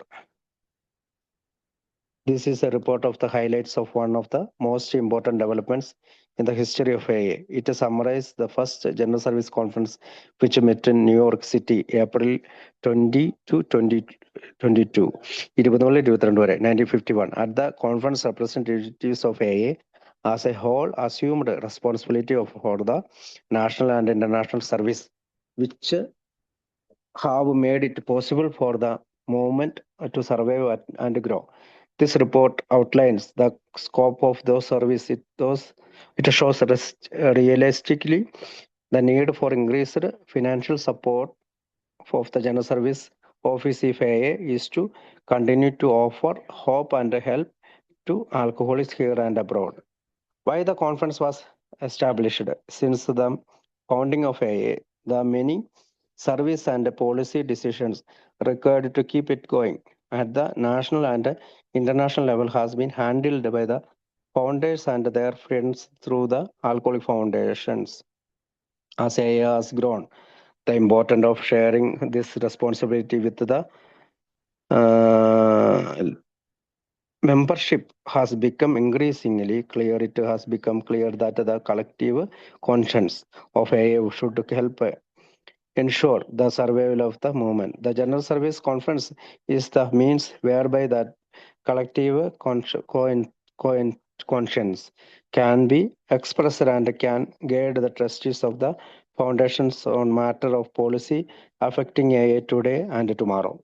Who attended the conference? A panel of 37 delegates representing the most populous AA areas in the US and Canada constituted the voting segment of the conference. Next year, a second panel representing less populations areas will join the conference. All delegates are elected for 2 years. Non-voting members of the conference include trustees of the alcoholic foundations and staff member of the General Service Office and the AA Grapevine. How delegates were selected? In each panel, one area assemblies representing local AA groups selected a group conference delegate by either or two methods. One, by a single ballot on which one available AA received at least 2/3 of all votes cast. Two, by drawing the name of an available AA from a hat. അപ്പോൾ 28ാമത്തെ പേജിലേക്ക് പോകാം. കോൺഫറൻസിന്റെ ഹൈലൈറ്റ്സിനെ കുറിച്ചാണ്. അപ്പോൾ അതൊരു type ചെയ്ത ഒരു പേപ്പറാണ്. അതിന്റെ മലയാളം എഐയുടെ ഫസ്റ്റ് ജനറൽ സർവീസ് കോൺഫറൻസിനെ കുറിച്ചുള്ള ഗ്രൂപ്പുകൾക്കായുള്ള പ്രത്യേക റിപ്പോർട്ട്. അപ്പോൾ അതൊരു റിപ്പോർട്ടാണ്. ഈ റിപ്പോർട്ട് തയ്യാറാക്കിയത് ന്യൂയോർക്കിൽ നടന്ന കോൺഫറൻസിനെ കുറിച്ചാണ്. ഏപ്രിൽ 20 മുതൽ 22 വരെയുള്ള തീയതികളിൽ 1951 നടന്നത്. എഐയുടെ ചരിത്രത്തിലെ ഏറ്റവും പ്രധാനപ്പെട്ട വികസനങ്ങളിൽ ഒന്നിന്റെ പ്രധാന സംഭവങ്ങളുടെ റിപ്പോർട്ടാണിത്. 1951 ഏപ്രിൽ 20 മുതൽ 22 ന്യൂയോർക്ക് സിറ്റിയിൽ നടന്ന ഫസ്റ്റ് ജനറൽ സർവീസ് കോൺഫറൻസിന്റെ സംക്ഷിപ്ത വിവരണമാണിത്.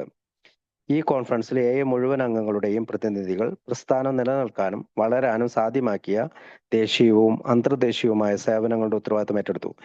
ഈ സേവനങ്ങളുടെ വ്യാപ്തി ഈ റിപ്പോർട്ട് വിശദീകരിക്കുന്നു. കൂടാതെ ജനറൽ സർവീസ് ഓഫീസിന് കൂടുതൽ സാമ്പത്തിക പിന്തുണ നൽകേണ്ടതിന്റെ ആവശ്യകതയും അത് യഥാർത്ഥ ബോധത്തോടെ വ്യക്തമാക്കുന്നു. ഇവിടെയും വിദേശത്തു നിന്നുമുള്ള ആൽക്കഹോളിക്സിന് എഐ തുടർന്നും പ്രതീക്ഷയും സഹായവും നൽകണമെന്നത് ഇത് ആവശ്യമാണ്. Why the conference was established. Conference സ്ഥാപിച്ചത് എന്തുകൊണ്ട്? എഐ സ്ഥാപിതമായത് മുതൽ ദേശീയവും അന്തർദേശീയവുമായ തലത്തിൽ എഐ തുടർന്നു കൊണ്ടുപോകാൻ ആവശ്യമായ നിരവധി സർവീസും പോളിസി ഡിസിഷൻസും ഫൗണ്ടേഴ്സും സ്ഥാപകരും അവരുടെ സുഹൃത്തുക്കളും ആൽക്കഹോളിക് ഫൗണ്ടേഷൻ മുഖേന കൈകാര്യം ചെയ്തു വരികയായിരുന്നു. എഐ വളർന്നുകൊണ്ടിരുന്നപ്പോൾ ഈ ഉത്തരവാദിത്തം മെമ്പർഷിപ്പുമായി പങ്കിടേണ്ടതിന്റെ പ്രാധാന്യം കൂടുതൽ വ്യക്തമായി. എഐയുടെ കളക്റ്റീവ് കോൺഷ്യൻസ് പ്രസ്ഥാനത്തിന്റെ നിലനിൽപ്പ് ഉറപ്പാക്കാൻ സഹായിക്കണം എന്നതും വ്യക്തമായി. ജനറൽ സർവീസ് കോൺഫറൻസ് എന്നത് ആ കളക്റ്റീവ് കോൺഷ്യൻസ് പ്രകടിപ്പിക്കുകയും ഇന്നത്തെയും നാളത്തെയും എഐയെ ബാധിക്കുന്ന പോളിസി മാറ്റേഴ്സിൽ ഫൗണ്ടേഷന്റെ ട്രസ്റ്റീസിനെ നയിക്കാനും കഴിയുന്ന മാർഗമാണ്. ഇപ്പോൾ ജനറൽ സർവീസ് കോൺഫറൻസ് എന്നത് കളക്റ്റീവ്, അതായത് കൂട്ടായ മനസാക്ഷി പ്രകടിപ്പിക്കാനും ഇന്നത്തെയും നാളത്തെയും എഐയെ ബാധിക്കുന്ന പോളിസി മാറ്റേഴ്സിന്റെ അല്ലെങ്കിൽ നയ രൂപീകരണങ്ങളിൽ ഫൗണ്ടേഷന്റെ ട്രസ്റ്റീസിനെ നയിക്കാനും കഴിയുന്ന മാർഗമാണ് ജനറൽ സർവീസ് കോൺഫറൻസ്. അടുത്ത ചോദ്യം, അടുത്ത കോൺഫറൻസിന്റെ റിപ്പോർട്ടിൽ പറയുന്നത് ഹു അറ്റൻഡ് ദ കോൺഫറൻസ്. കോൺഫറൻസിൽ ആരൊക്കെയാണ് പങ്കെടുത്തത്?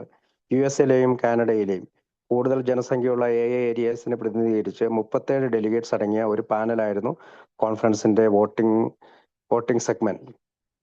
അടുത്ത വർഷം രണ്ടാമത്തെ പാനൽ 2 വർഷത്തേക്ക് തിരഞ്ഞെടുക്കപ്പെടും. കുറച്ച് ജനസംഖ്യയുള്ള ഏരിയസിനെ പ്രതിനിധീകരിക്കുന്ന നോൺ വോട്ടിംഗ് മെമ്പേഴ്സും കോൺഫറൻസിൽ പങ്കുചേരും. കോൺഫറൻസിൽ ആൽക്കഹോളിക് ഫൗണ്ടേഷന്റെ ട്രസ്റ്റീസ്, ജനറൽ സർവീസ് ഓഫീസിന്റെ സ്റ്റാഫ് മെമ്പേഴ്സ് കൂടാതെ ദി എഐ ഗ്രൂപ്പിന്റെ സ്റ്റാഫ് മെമ്പേഴ്സും എന്നിവരും ഉൾപ്പെടുന്നു. How delegates were selected. ഡെലിഗേറ്റ്സിനെ എങ്ങനെയാണ് തെരഞ്ഞെടുത്തത്? ഓരോ പാനൽ 1 ഏരിയയിലും പ്രാദേശിക എഐ ഗ്രൂപ്പിനെ പ്രതിനിധീകരിച്ച അസംബ്ലീസ് 2 രീതികൾ ഏതെങ്കിലും ഒന്ന് ഉപയോഗിച്ച് കോൺഫറൻസ് ഡെലിഗേറ്റ്സിനെ തെരഞ്ഞെടുത്തു. ഒരു രീതി ഒരു സിംഗിൾ ബാലറ്റ് വഴി അവൈലബിൾ ആയ ഒരു എഐ അംഗത്തിന് രേഖപ്പെടുത്തിയ മൊത്തം വോട്ടുകളുടെ കുറഞ്ഞത് 3/2 2/3 ലഭിച്ചാൽ. രണ്ടാമത്തെ കാര്യം, അവൈലബിൾ ആയ ഒരു എഐ അംഗത്തിന്റെ പേര് ഒരു തൊപ്പിയിൽ നിന്ന് drawing the name from the hat, ഒരു തൊപ്പിയിൽ ഇട്ടിട്ട് അതിൽ നിന്ന് തിരഞ്ഞെടുത്തു.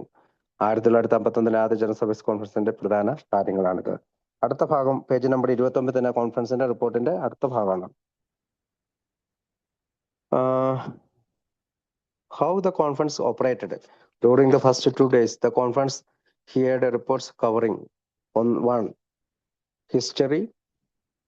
History of AA services. 2. Scope of the alcoholic foundations. 3. Activities of the General Service Office. 4. The AA grapevine. 5. Financial report on AA service agencies. Fullest possible discussion was encouraged following each report. Several committees was chosen by lot to review various policy matters and to make a specific recommendations. These recommendations was submitted and acted upon at a final conference section. Highlights of the history of AA service.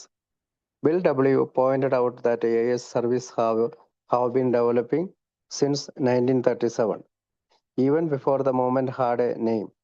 In that year, Mr. John D. Rockefeller sent representatives to Akron, birthplace of the society. The report which followed recommended subsidizing the movement, purchase of a hospital, and allocation of a money for preparation of a book. Mr. Rockefeller, however, made a decision that saved the destiny of AA. He recognized that money would spoil the moment. As Bill pointed that the decision saved us from professionalism. Later, a Rockefeller-sponsored dinner had two important results. It raised a sum of money and established Bill and Dr. Bob to go forward, and it gave the movement widespread favorable recognition. Meantime, the big book had been written and had become the property of the moment. An article in Liberty magazine produced about 800 inquiries and a small office, partially supported out of income from the book, was established. The real turning point came in 1941 with the publication of a Jack Alexander article in the Saturday Evening Post. Income from the book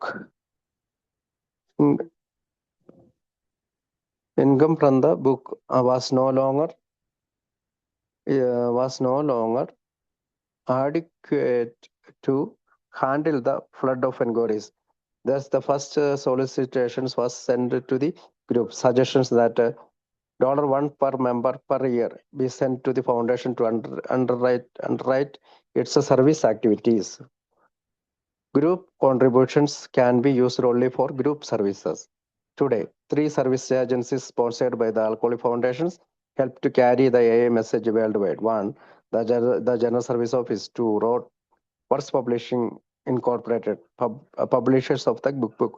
And 3, the AA Grapevine, which the movement is derived exclusively from royalties as author of the big book. He is also reimbursed for out-of-pocket expense incurred in behalf of AA.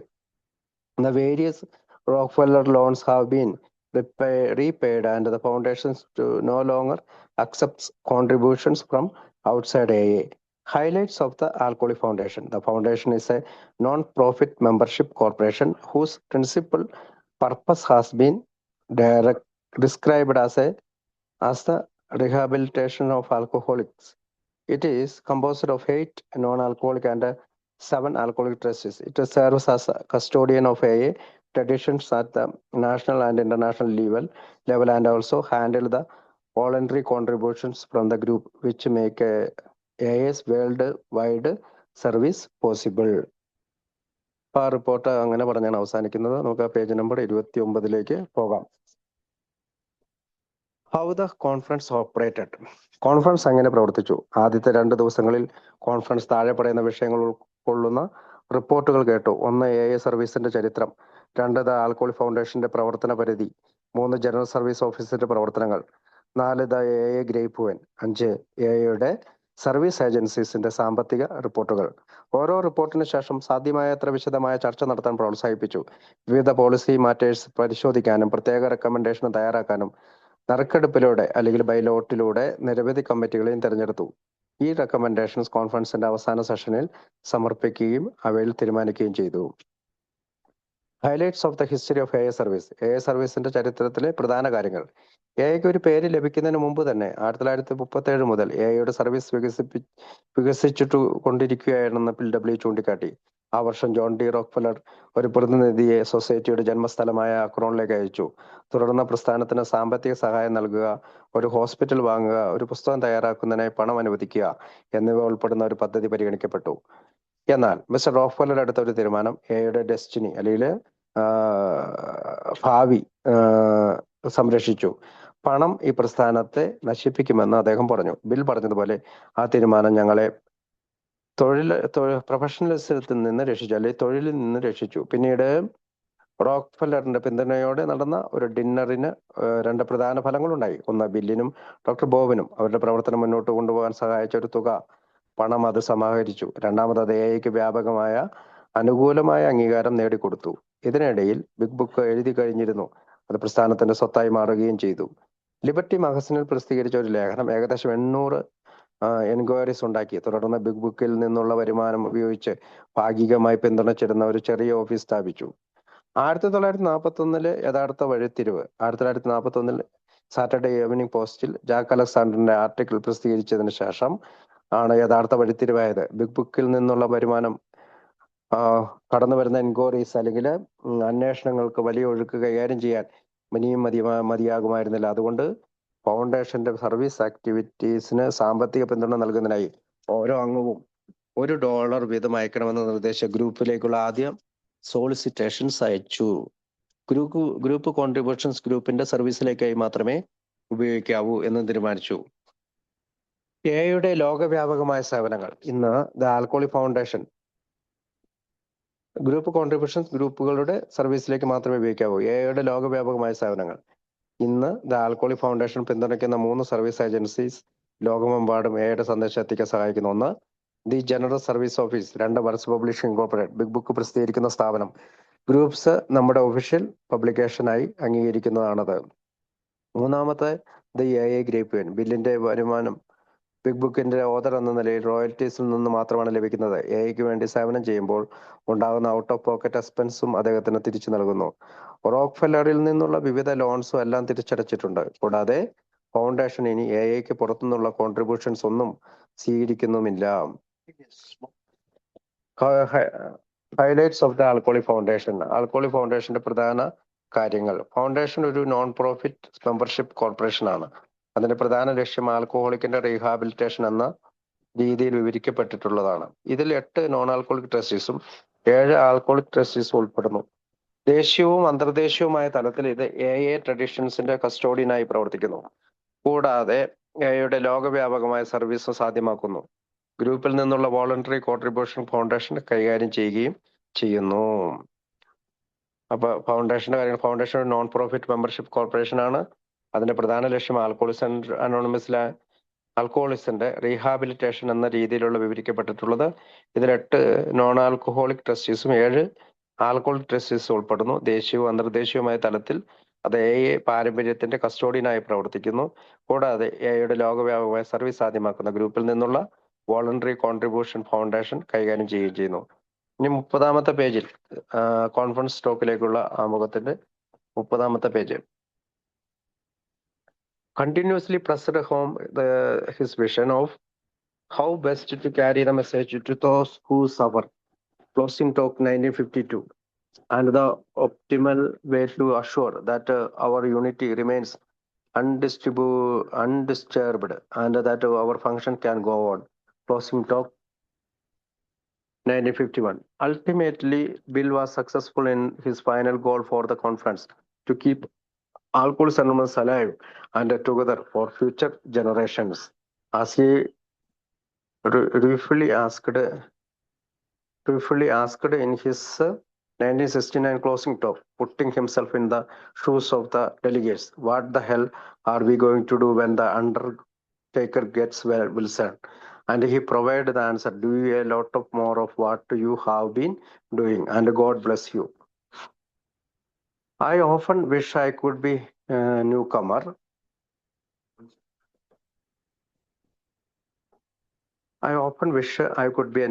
Despite the fact that he was relinquishing his official leadership role in Alcoholics Anonymous.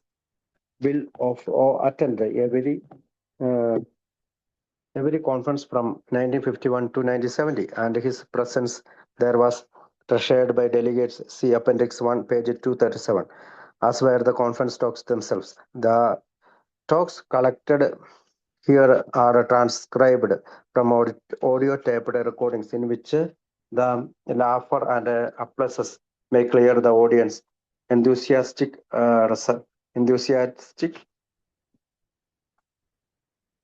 resumption of Bill, as well as Bill's easy relationship with the delegates. Speakers kicked him about his role and deliberate manner of speaking. Bill tells jokes and introduces various staffers of the General Services Office and Grapevine, his wife Louise, and the trustees. He calls out from the stage to friends among the delegates. He apologizes humorously for being late, as in his opening talk at the 1960 conference, explaining, "Dear people, I was terribly afraid that an address would be required, so I rushed upstairs to get a little powder for my false teeth."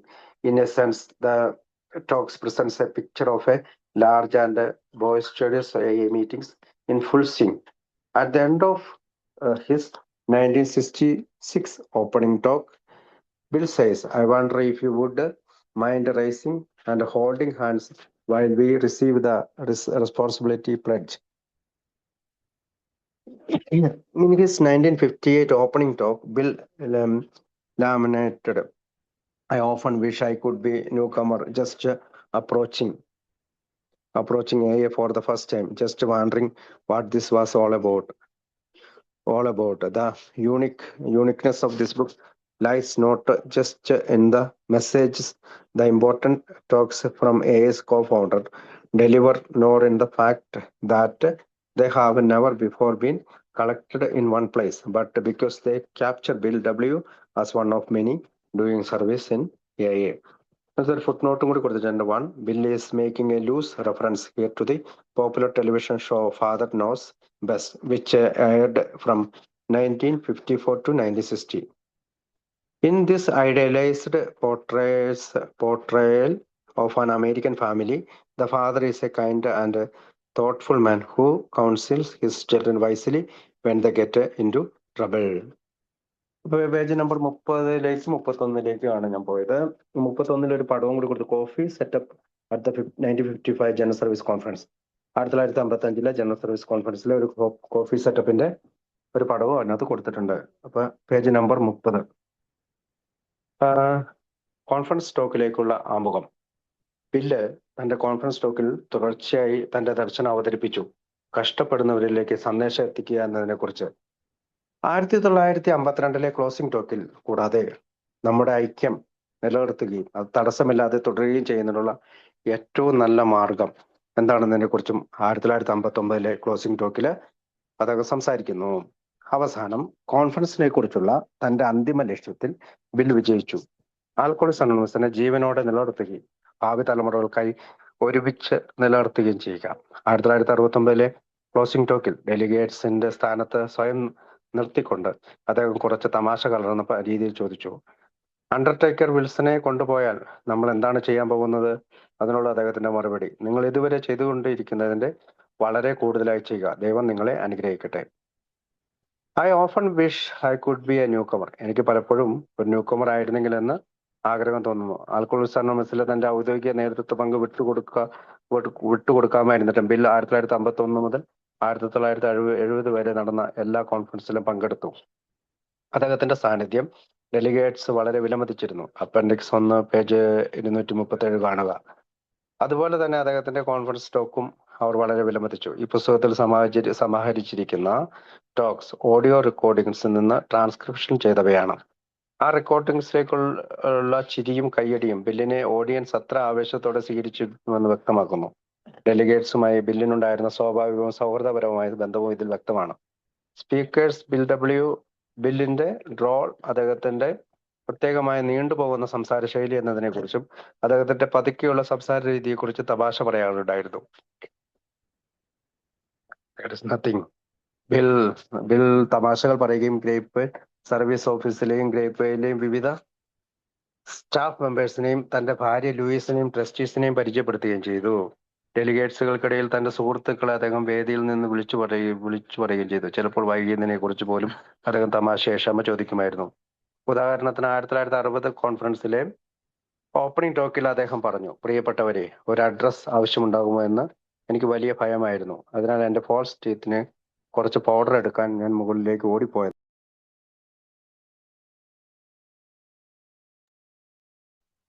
ഒരർത്ഥത്തിൽ ഈ talks ഒരു വലിയതും ആവേശഭരിതവുമായ AA meeting പൂർണ്ണമായി നടക്കുന്നതിന്റെ ഒരു ചിത്രം നമുക്ക് നൽകുന്നു. 1960 opening ടോക്കിൽ അവസാനം ബിൽ പറഞ്ഞു. 31-ാമത്തെ പേജിലേക്ക് പോവാം. 31-ാമത്തെ പേജില് ഞാൻ പറഞ്ഞു ഒരു കോഫി പോട്ടിന്റെ പടം കൊടുത്തിട്ടുണ്ട്. Coffee setup at 1955 general service conference. 1955 coffee സെറ്റപ്പിനെ കുറിച്ചാണ്. കോഫി സെറ്റപ്പ് അതിനകത്ത് കൊടുത്തിട്ടുണ്ട്. 31-ാമത്തെ പേജ്, അവർ ഗ്രേറ്റ് റെസ്പോൺസിബിലിറ്റി. 31-ാമത്തെ പേജ്, 1955 ജനറൽ സർവീസ് കോൺഫറൻസിലെ കോഫി സെറ്റപ്പാണ് ആ ചിത്രത്തിൽ കൊടുത്തിരിക്കുന്നത്. 1955 ജനറൽ സർവീസ് കോൺഫറൻസിൽ കോഫി ഒരുക്കുന്ന ഒരു കാഴ്ചയാണിത്.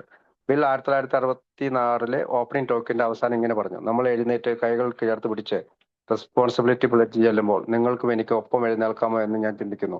1958 ഓപ്പണിംഗ് ടോക്കിൽ ബിൽ തന്റെ ഒരു ആഗ്രഹം ഇങ്ങനെ പ്രകടിപ്പിച്ചു: ആദ്യമായി സമീപിക്കുന്ന ഇതെന്തിനെ കുറിച്ചാണെന്ന് അത്ഭുതപ്പെടുന്ന ഒരു ന്യൂകമർ ആയിരുന്നെങ്കിൽ എന്ന് ഞാൻ പലപ്പോഴും ആഗ്രഹിക്കുന്നു. ഈ പുസ്തകത്തിന്റെ പ്രത്യേകത എയുടെ കോഫൗണ്ടറായ ബിൽ നടത്തിയ ഈ പ്രധാനപ്പെട്ട ടോക്കിലെ സന്ദേശങ്ങൾ ഇവിടെ ലഭ്യമാക്കുന്നതിൽ മാത്രമല്ല, ഈ പ്രസംഗങ്ങൾ ഇതുവരെ ഒരിടത്തും ഒരുമിച്ച് സമാഹരിച്ചിട്ടില്ല എന്നതും അതിന്റെ പ്രത്യേകതയാണ്. എന്നാൽ അതിനേക്കാളും പ്രധാനമായി ഈ ടോക്സ് അല്ലെങ്കിൽ ബിൽ ഡബ്ല്യുവിന്റെ പ്രസംഗം നമ്മെ എയിൽ സേവനം ചെയ്യുന്ന അനേകം അംഗങ്ങളിൽ ഒരാളായി പ്രവർത്തിക്കുന്ന ബിൽ ഡബ്ല്യുവിനെ നേരിട്ട് കാണാൻ സഹായിക്കുന്നു. ഫാദർ ഒരു അടിക്കുറിപ്പുണ്ട്: ഫാദർ സ്നോസ് ബെസ്റ്റ്. ഇവിടെ ബില്ല് ഫാദർ നോസ് ബെസ്റ്റ് എന്ന പ്രശസ്തമായ ടെലിവിഷൻ ഷോയെ കുറിച്ചാണ് പരാമർശിക്കുന്നത്. ഈ പരിപാടി 1954 മുതൽ 1960 വരെ സംപ്രേഷണം ചെയ്തു. അമേരിക്കൻ കുടുംബ ജീവിതത്തിൽ ഒരു ഐഡിയലൈസ്ഡ് പോർട്രയൽ ആയിരുന്നു ഈ പരിപാടിയിൽ. കുടുംബത്തിലെ പിതാവ് ദയയും ചിന്താശീലവും ഉള്ള വ്യക്തിയായിരുന്നു. കുട്ടികൾ പ്രശ്നത്തിൽപ്പെടുമ്പോൾ അവർക്ക് ബുദ്ധിപൂർവമായ ഉപദേശം നൽകുന്നതായിരുന്നു അദ്ദേഹത്തിന്റെ പങ്ക്. Bill the whole father knows best business എന്ന് പറഞ്ഞപ്പോൾ എല്ലാം എനിക്കറിയാം, ഞാൻ പറയുന്ന പോലെ ചെയ്യുക എന്ന തരത്തിലുള്ള അധികാരപരമായ സമീപനത്തെയാണ് അദ്ദേഹം നിരസിച്ചു പറഞ്ഞത്.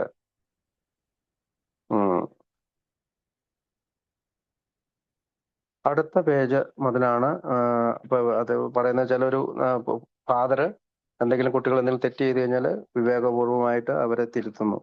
അടുത്ത പേജ് ഒറിജിൻസ് ആണ്. ഒറിജിൻസ് എന്ന് പറഞ്ഞ പകരം എന്നതിന്റെ കൃത്യമായ മലയാളം ഉത്ഭവം അല്ലെങ്കിൽ ആരംഭം അല്ലെങ്കിൽ പിറവിയുടെ ചരിത്രം എന്നാണ്. 1952 page number 35, 1952 we face the sunrise in high hope.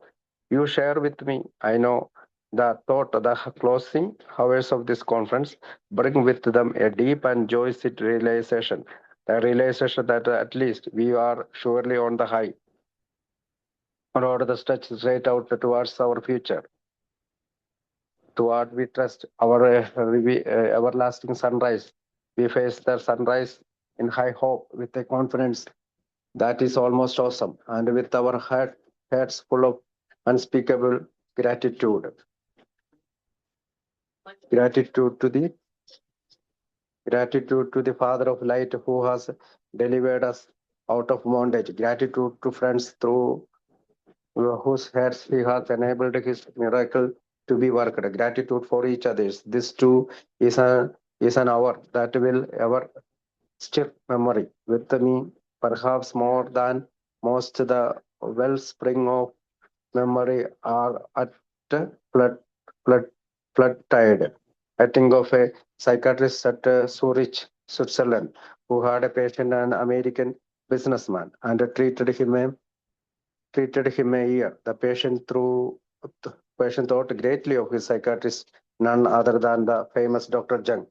The patient thought he was well, but leaving the doctor, he found himself drunk. So he returned to Dr. Jung, who yet unknowing until this day is one of the founders of this society. And he said to this patient, unless you have a spiritual experience, there is nothing that can be done. You are too much committed to alcoholism to be saved in any other way. അപ്പൊ ആ പേജിൽ 35-ാമത്തെ പേജിൽ എന്താ പറയണേ നമുക്ക് നോക്കാം. 1952 we face the sunrise in high hope. ഞങ്ങൾ മഹത്തായ പ്രതീക്ഷയോടെ സൂര്യോദയത്തെ അഭിമുഖീകരിക്കുന്നു. ഈ കോൺഫറൻസിന്റെ സമാപന മണിക്കൂറുകൾ നമ്മിൽ ആഴമുള്ളതും സന്തോഷം നിറഞ്ഞതുമായ ഒരു തിരിച്ചറിവ് ഉണർത്തുവന്ന ചിന്ത നിങ്ങൾ എന്നോടൊപ്പം പങ്കിടുന്നുണ്ടെന്ന് എനിക്കറിയാം. ഒടുവിൽ നമ്മുടെ ഭാവിയിലേക്ക് നേരെ നീളുന്ന ആ ഉയർന്ന പാതയിൽ നാം ഉറച്ചു നിൽക്കുകയാണ്. നമ്മുടെ ഭാവിയിലേക്കും നാം പ്രത്യാശിക്കുന്ന ഒരിക്കലും അവസാനിക്കാത്ത ഒരു സൂര്യോദയത്തിലേക്കും. ഞങ്ങൾ മഹത്തായ പ്രതീക്ഷയോടെ സൂര്യോദയത്തെ അഭിമുഖീകരിക്കുന്നു. ഏതാണ്ട് വിസ്മയിപ്പിക്കുന്ന അത്ര ശക്തമായ ഒരു ആത്മവിശ്വാസത്തോടെയും വാക്കുകൾക്ക് അതീതമായ നന്ദിയാൽ നിറഞ്ഞ ഹൃദയങ്ങളോടെയും ബന്ധനത്തിൽ നിന്ന് നമ്മെ മോചിപ്പിച്ച പ്രകാശത്തിന്റെ പിതാവിനോടുള്ള നന്ദി, അവന്റെ ഹൃദയങ്ങളിലൂടെ ഈ അത്ഭുതം സംഭവിക്കാൻ അവൻ സഹായിച്ച സുഹൃത്തുക്കളോടുള്ള നന്ദി, പരസ്പരം ഒരാൾക്കൊരാൾ എന്നുള്ള നന്ദി, ഇതും എന്നേക്കുമായി ഓർമ്മയെ ഉണർത്തുന്ന ഒരു മണിക്കൂറാണ്. എന്നെ സംബന്ധിച്ചിടത്തോളം ഒരുപക്ഷെ മറ്റുള്ളവരെക്കാൾ കൂടുതലായി ഓർമ്മയുടെ ഉറവിടങ്ങൾ ഇപ്പോൾ കരകഴിഞ്ഞൊഴുകുകയാണ്. സ്വിറ്റ്സർലൻഡിലെ സൂറിച്ചിലെ ഒരു സൈക്കാട്രിസ്റ്റിനെ ഞാൻ ഓർക്കുന്നു. അദ്ദേഹത്തിന് ഒരു രോഗി ഉണ്ടായിരുന്നു, ഒരു അമേരിക്കൻ ബിസിനസ്മാൻ. അദ്ദേഹത്തെ ഒരു വർഷത്തോളം ചികിത്സിച്ചു. ആ രോഗിക്ക് തന്റെ സൈക്കാട്രിസ്റ്റിനോട് വലിയ ബഹുമാനമായിരുന്നു. അദ്ദേഹം മറ്റാരുമല്ല, പ്രശസ്തനായ ഡോക്ടർ ജങ് ആയിരുന്നു. ആ രോഗിക്ക് താൻ സുഖം പ്രാപിച്ചുവെന്ന് തോന്നി. എന്നാൽ ഡോക്ടറെ വിട്ടുപോയതിനു ശേഷം അവൻ വീണ്ടും മദ്യപിച്ച നിലയിലെത്തി. അതിനാൽ അവൻ വീണ്ടും ഡോക്ടർ ജങ്ങിനെ അടുത്തേക്ക് മടങ്ങി. ഇന്ന് വരെ അറിയപ്പെടാതെ തന്നെ ഈ സൊസൈറ്റിയുടെ ഫൗണ്ടേഴ്സിൽ ഒരാളായി മാറിയ വ്യക്തിയായിരുന്നു ഡോക്ടർ ജങ്. ഡോക്ടർ ജങ് തന്റെ രോഗിയോട് ഇങ്ങനെയാണ് പറഞ്ഞത്: നിങ്ങൾക്കൊരു സ്പിരിച്വൽ എക്സ്പീരിയൻസ് ഉണ്ടാകുന്നില്ല എങ്കിൽ ഇനി ഒന്നും ചെയ്യാൻ കഴിയില്ല. മറ്റെന്തെങ്കിലും മാർഗത്തിലൂടെ രക്ഷിക്കപ്പെടാൻ കഴിയുന്നത്ര ആഴത്തിൽ നിങ്ങൾ ആൽക്കോളിസത്തിന് ബന്ധപ്പെട്ട്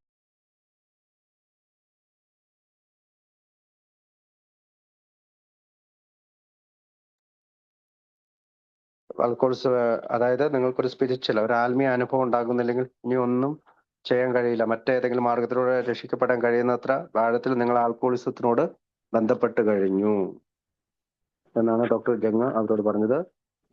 അടുത്ത page 36-ാമത്തെ പേജാണ്. Our friend thought it was a hard sentence, but like many of us since he began to seek such an experience, he found it in the confines of the Oxford group, an evangelical movement of that time. He sobered at once. There he found the grace to achieve it. It was then called to his attention that a friend of his was about to be committed for alcoholism to an asylum in Vermont. Together with some other groupers, he interceded. The result was our beloved Abby, who first brought the essential of recovery to me. Meanwhile, there was a little Jesuit at Dowling, laboring among his flock. Lame and relatively obscure, he too was to light a candle for AA. There was a nun in Akron who was become the companion of Dr. Bob, who was the prince of our 12 steppers. She too was to light a candle for us. Even Francis of Assisi, holding for the principle of corporate poverty, had lit a candle for AA. So had William James, the father of modern psychology, whose book Varieties of Religious Experience had such a profound influence upon us. He had lit a candle for Alcoholics Anonymous. Then too there were to be curious couriers to all the world. Harry Emerson Fosdick, Fulton Orsler of Liberty, Jack Alexander, the owner of the Saturday Evening Post. They were to become couriers. They too were to light candles for Alcoholics Anonymous. But back there is the summer of 1934. The alcoholics of the world felt as hopeless as ever. And yet, as you see, a table was being prepared in the presence of our ancient enemy, John Barleycorn. Candles were already upon it, and meat and drink was there, but the guests hadn't arrived. Then came some guests, and they partook, and the spark that was to become Alcoholics Anonymous. അപ്പൊ page number 36-ാമത്തെ പേജിൽ പറയുന്നത്, നമ്മുടെ സുഹൃത്തിന് അതൊരു വിധി പോലെ തോന്നി. എന്നാൽ അന്നത്തെ ഒരു ഇവാഞ്ചലിക്കൽ മൂവ്മെന്റ് ആയിരുന്ന ഓക്സ്ഫോർഡ് ഗ്രൂപ്പിന്റെ, അല്ലെങ്കിൽ സുവിശേഷ മൂവ്മെന്റ് ആയിരുന്ന ഓക്സ്ഫോർഡ് ഗ്രൂപ്പിന്റെ പരിമിതികളിൽ പിന്നീട് നമ്മിൽ പലരും ചെയ്തതുപോലെ അദ്ദേഹം അത്തരം ഒരു അനുഭവം തേടാൻ തുടങ്ങി. അദ്ദേഹം ഉടൻ തന്നെ സോബറായി. അതിനിടെ അദ്ദേഹത്തിന്റെ ഒരു സുഹൃത്തിലെ വെർമൗണ്ടിലെ ഒരു അസൈലത്തിലേക്ക് ആൽക്കഹോളിസം കാരണം പ്രവേശിപ്പിക്കാൻ പോവുകയാണെന്ന് അദ്ദേഹം അറിഞ്ഞു. മറ്റ് ചില ഗ്രൂപ്പേഴ്സിനോടൊപ്പം, അല്ലെങ്കിൽ ഗ്രൂപ്പിലെ ആളുകളോടൊപ്പം അദ്ദേഹം ഇടപെട്ട ഒരു സുഹൃത്തിന് വേണ്ടി സഹായം അഭ്യർത്ഥിച്ചു. അതിന്റെ ഫലമായി നമ്മുടെ പ്രിയപ്പെട്ട എബി, പിന്നീട് റിക്കവറിയുടെ അടിസ്ഥാന ആശയങ്ങൾ എനിക്ക് ആദ്യമായി കൊണ്ടുവന്ന വ്യക്തി, അതേസമയം തന്റെ ഫ്ലോക്കിന്റെ ഇടയിൽ അധ്വാനിച്ചുകൊണ്ടിരുന്ന എഡ് ഡൗളിംഗ്, അല്ലെങ്കിൽ തന്റെ ജനങ്ങളുടെ ഇടയിൽ അധ്വാനിച്ചുകൊണ്ടിരുന്ന എഡ് ഡൗളിംഗ് എന്ന ചെറിയ ജെസ്യൂട്ട് പുരോഹിതനുണ്ടായിരുന്നു. മുടന്തനും താരതമ്യം അറിയപ്പെടാത്തവനുമായിരുന്നു അദ്ദേഹവും എക്കായി ഒരു മെഴുകുതിരി തെളിയിക്കാനായിരിക്കുകയായിരുന്നു. അക്രോണിൽ ഒരു കന്യാസ്ത്രീ ഉണ്ടായിരുന്നു, നിങ്ങൾക്കറിയാവുന്നത് പോലെ നമ്മുടെ 12 സ്റ്റെപ്പിന്റെ രാജകുമാരനായ ഡോക്ടർ ബോബിന്റെ കമ്പാനിയനായി, അല്ലെങ്കിൽ സഹപ്രവർത്തിയായി മാറാനിരുന്ന ഒരാൾ. അവളും നമുക്കായി ഒരു മെഴുകുതിരി തെളിയിക്കാനിരിക്കുകയായിരുന്നു. San Francis Assisi corporate poverty എന്ന തത്വത്തെ ഉയർത്തിപ്പിടിച്ചുകൊണ്ട് എക്കായി മെഴുകുതിരി തെളിച്ചിരുന്നു. അതുപോലെ തന്നെ ആധുനിക മനഃശാസ്ത്രത്തിന്റെ പിതാവായ വില്യം ജെയിംസും ഒരു മെഴുകുതിരി തെളിച്ചിരുന്നു. അദ്ദേഹത്തിന്റെ വെറൈറ്റീസ് ഓഫ് റിലീജിയസ് എക്സ്പീരിയൻസ് എന്ന പുസ്തകം നമ്മൾ വളരെ ആഴത്തിലുള്ള സ്വാധീനം ചെലുത്തിയിരുന്നു. അദ്ദേഹവും ആൽക്കഹോളിസം അനോണിമസിനായി ഒരു മെഴുകുതിരി തെളിച്ചിരുന്നു. അതുപോലെ ലോകത്തിന്റെ എല്ലാ ഭാഗങ്ങളിലേക്കും പോകുന്ന കൊറിയേഴ്സും ഉണ്ടാകാനിരിക്കുകയായിരുന്നു. ഹാരി എമേഴ്സൺ ഫോസ്റ്റിക്, ലിബർട്ടിയിലെ ഫോൾട്ടൺ ഓസ്റ്റർ, ജാക്ക് അലക്സാണ്ടർ, സാറ്റർഡേ ഈവനിംഗ് പോസ്റ്റിന്റെ ഉടമ എന്നിവർ അവർ കൊറിയേഴ്സായി മാറാനിരിക്കുകയായിരുന്നു. അവരും ആൽക്കോളിസം അനോണിമസിനെ മെഴുകുതിരികൾ തെളിയിക്കാനിരിക്കുകയായിരിക്കുന്നു. എന്നാൽ 1934 ആ വേനൽക്കാലത്ത് ലോകത്തിലെ ആൽക്കോളിസിന് തങ്ങൾ എന്നത്തെക്കാളും പ്രതീക്ഷയില്ലാത്ത അവസ്ഥയിലാണെന്ന് എന്ന് തോന്നിയിരുന്നു. എന്നിരുന്നാലും നിങ്ങൾക്ക് കാണാൻ കഴിയുന്നത് പോലെ നമ്മുടെ പുരാതന ശത്രുവായ ജോൺ ബാർലിക്കോണിന്റെ സാന്നിധ്യത്തിൽ ഒരു മേശ ഒരുക്കിക്കൊണ്ടിരിക്കുകയായിരുന്നു. മെഴുകുതിരികൾ ഇതിനകം അതിന്മേലുണ്ടായിരുന്നു. ഭക്ഷണവും പാനീയവും അവിടെ ഉണ്ടായിരുന്നു. പക്ഷെ അതിഥികൾ എത്തിയിരുന്നില്ല. പിന്നീട് ചില അതിഥികൾ വന്നു. അവർ അതിൽ പങ്കുചേർന്നു. ആൽക്കോളിക്സ് അനോണിമസായി മാറാനിരുന്ന തീപ്പൊരികളായിരുന്നു അവർ. ആൽക്കോളിക്സ് അനോണിമസായി മാറാനിരുന്ന തീപ്പൊരികളായിരുന്നു അവർ. ഇത് പറഞ്ഞുകൊണ്ടായിരുന്നു 36-ാമത്തെ പേജ് അവസാനിക്കുന്നത്. 37-ാമത്തെ പേജ് കൊടുത്തിരിക്കുന്നത് ജസ്യൂട്ട് പ്രീസ്റ്റ് ആയിട്ടുള്ള Father Ed Dowling was an early supporter. A Jesuit priest, Father Ed Dowling, was an early supporter of alcoholism and served as a spiritual advisor to Bill W. അതായത് ആൽക്കോളിക്സ് അനോണിമസിലെ സപ്പോർട്ടറായിരുന്നു, പിന്തുണച്ചിരുന്ന ആളായിരുന്നു ഫാദർ എഡ് ഡൗളിംഗ്. അതുകൂടാതെ bill ഡബ്ല്യുവിന്റെ ആത്മീയ സ്പോൺസറായിരുന്നു അദ്ദേഹം. Jesuit എന്ന് പറയുന്ന സഭയിലെ പുരോഹിതനായിരുന്നു. ഇത്രയും പറഞ്ഞു സ്പിരിച്വൽ. അപ്പൊ അദ്ദേഹം ബിൽ ഡബ്ല്യുവിന്റെ ആത്മീയ ഉപദേശകനായിരുന്നു, ആൽക്കോളിക്സ് അനോണിമസിന്റെ സപ്പോർട്ടറുമായിരുന്നു എന്ന് പറഞ്ഞുകൊണ്ടാണ് 37-ാമത്തെ പേജിൽ അദ്ദേഹത്തിന് പടം കൊടുത്തിട്ട് അവസാനിച്ചിരിക്കുന്നത്. അടുത്തത് 38-ാമത്തെ പേജാണ്. അതിനകത്ത് ഹെൻറിറ്റ സെബർലിംഗിന്റെ ഒരു ചിത്രമാണ് കൊടുത്തിരിക്കുന്നത്.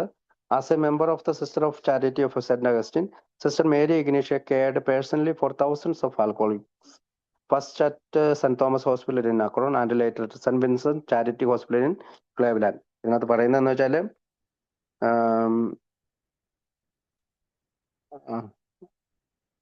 ആദ്യത്തേതിൽ പറയുന്നത് ജസ്യൂട്ട് പുരോഹിതനായ ഫാദർ എഡ് ഡൗളിംഗ് ആൽക്കോളിക്സ് അനോണിമസിന്റെ ആദ്യകാല പിന്തുണക്കാരിൽ ഒരാളായിരുന്നു അദ്ദേഹം. ബിൽ ഡബ്ല്യുയുടെ ആത്മീയ ഉപദേഷ്ടാവായും സേവനം ചെയ്തു. രണ്ടാമത്തെ ചിത്രത്തിൽ 38-ാമത്തെ ചിത്രത്തിൽ പറയുന്നത് sister of charity of Saint അഗസ്റ്റിനിലെ അംഗമായ സിസ്റ്റർ മേരി ഇഗ്നേഷ്യ ആയിരക്കണക്കിന് ആൽക്കഹോളിക്സിനെ അല്ലെങ്കിൽ മദ്യാസക്തരെ വ്യക്തിപരമായി പരിചരിച്ചു. ആദ്യം ആക്രോണിലെ സെന്റ് തോമസ് ഹോസ്പിറ്റലിലും പിന്നീട് ക്ലേവ്ലാൻഡിലെ സെന്റ് വിൻസെന്റ് ചാരിറ്റി ഹോസ്പിറ്റലിലും സിസ്റ്റർ ഇഗ്നേഷ്യ ജോലി ചെയ്തു. ഇത്രയും പറഞ്ഞുകൊണ്ടാണ് അടുത്ത ഒരു ചിത്രം കൂടി കൊടുത്തിട്ടുണ്ട്. ആ ചിത്രം 39-ാമത്തെ ചിത്രമാണ്. Harry Emerson Fosdick pastor of Riverside church was an early friend of to Alcoholics Anonymous. റിവർസൈഡ് ചർച്ചിന്റെ പാസ്റ്ററായിരുന്ന ഹാരി എമേഴ്സൺ ഫോസ്റ്റിക് ആൽക്കോളിക്സ് അനോണിമസിന്റെ ആദ്യകാല സുഹൃത്തുക്കളിൽ ഒരാളായിരുന്നു. ആൽക്കോളിക്സ് അനോണിമസിന് പിന്നീട് പണം നൽകിയപ്പോൾ ഈ ചർച്ച് റിവർസൈഡ് ചർച്ചിലെ ട്രഷറിലാണ് റോക്ക്ഫെല്ലർ പണം നിക്ഷേപിക്കുന്നത്. ഇത്രയും പറഞ്ഞുകൊണ്ട് നമുക്ക് അതിനൊരു പാരഗ്രാഫ് കൂടി വായിച്ചിട്ട് അങ്ങ് നിർത്താം. ഓക്കെ, ഒരു പാരഗ്രാഫ് മതി, ആ പേജ് അവസാനിക്കും. Alcoholics Anonymous was stuck, then ensured our period of flying blind, at the end of which about 1937 or 1938 we realized that indeed a table had been prepared in the presence of our enemy, and that the candle upon the table might shine around the world and touch every distant breach head. There were more years of travail in that pioneering time, which ended in 1941 with the advent of the post article. Meanwhile, our book of experience had appeared.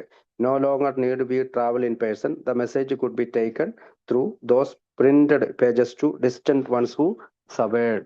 എന്ന് പറഞ്ഞുകൊണ്ടാണ് 39-ാമത്തെ page അവസാനിക്കുന്നത്. അത് പറയുന്നത് ഇതാണ്: the spark was stuck. ആ തീപ്പൊരി തെളിഞ്ഞു. അതിനുശേഷം നമ്മൾ ഫ്ലൈയിങ് ബ്ലൈൻഡ് ആയിരുന്നു. ഒരു കാലഘട്ടം ആരംഭിച്ചു. അത് ഏകദേശം 1937 മുതൽ 1938 വരെ നീണ്ടു നിന്നു. ആ കാലഘട്ടത്തിൽ അവസാനം നമ്മുടെ ശത്രുവിന്റെ സാന്നിധ്യത്തിൽ തന്നെ ഒരു മേശ ഒരുക്കപ്പെട്ട് കഴിഞ്ഞിരുന്നു. ആ മേശക്കപ്പുറത്തുണ്ടായിരുന്ന മെഴുകുതിരികൾ ഒരു ദിവസം ലോകമെമ്പാടും പ്രകാശിക്കുകയും ദൂരെയുള്ള ഓരോ തീരപ്രദേശത്തേക്ക് എത്തിച്ചേരുകയും ചെയ്യുമെന്ന് ഞങ്ങൾ തിരിച്ചറിഞ്ഞു. ആ പോയിനിയറിങ് അല്ലെങ്കിൽ തുടക്ക കാലഘട്ടത്തിൽ ഇനിയും കഠിനമായ നിരവധി വർഷങ്ങൾ ഉണ്ടായിരുന്നു. ആ കാലഘട്ടം 1941 സാറ്റർഡേ ഈവനിംഗ് പോസ്റ്റ് ലേഖനം വന്നതോടെ അവസാനിച്ചു.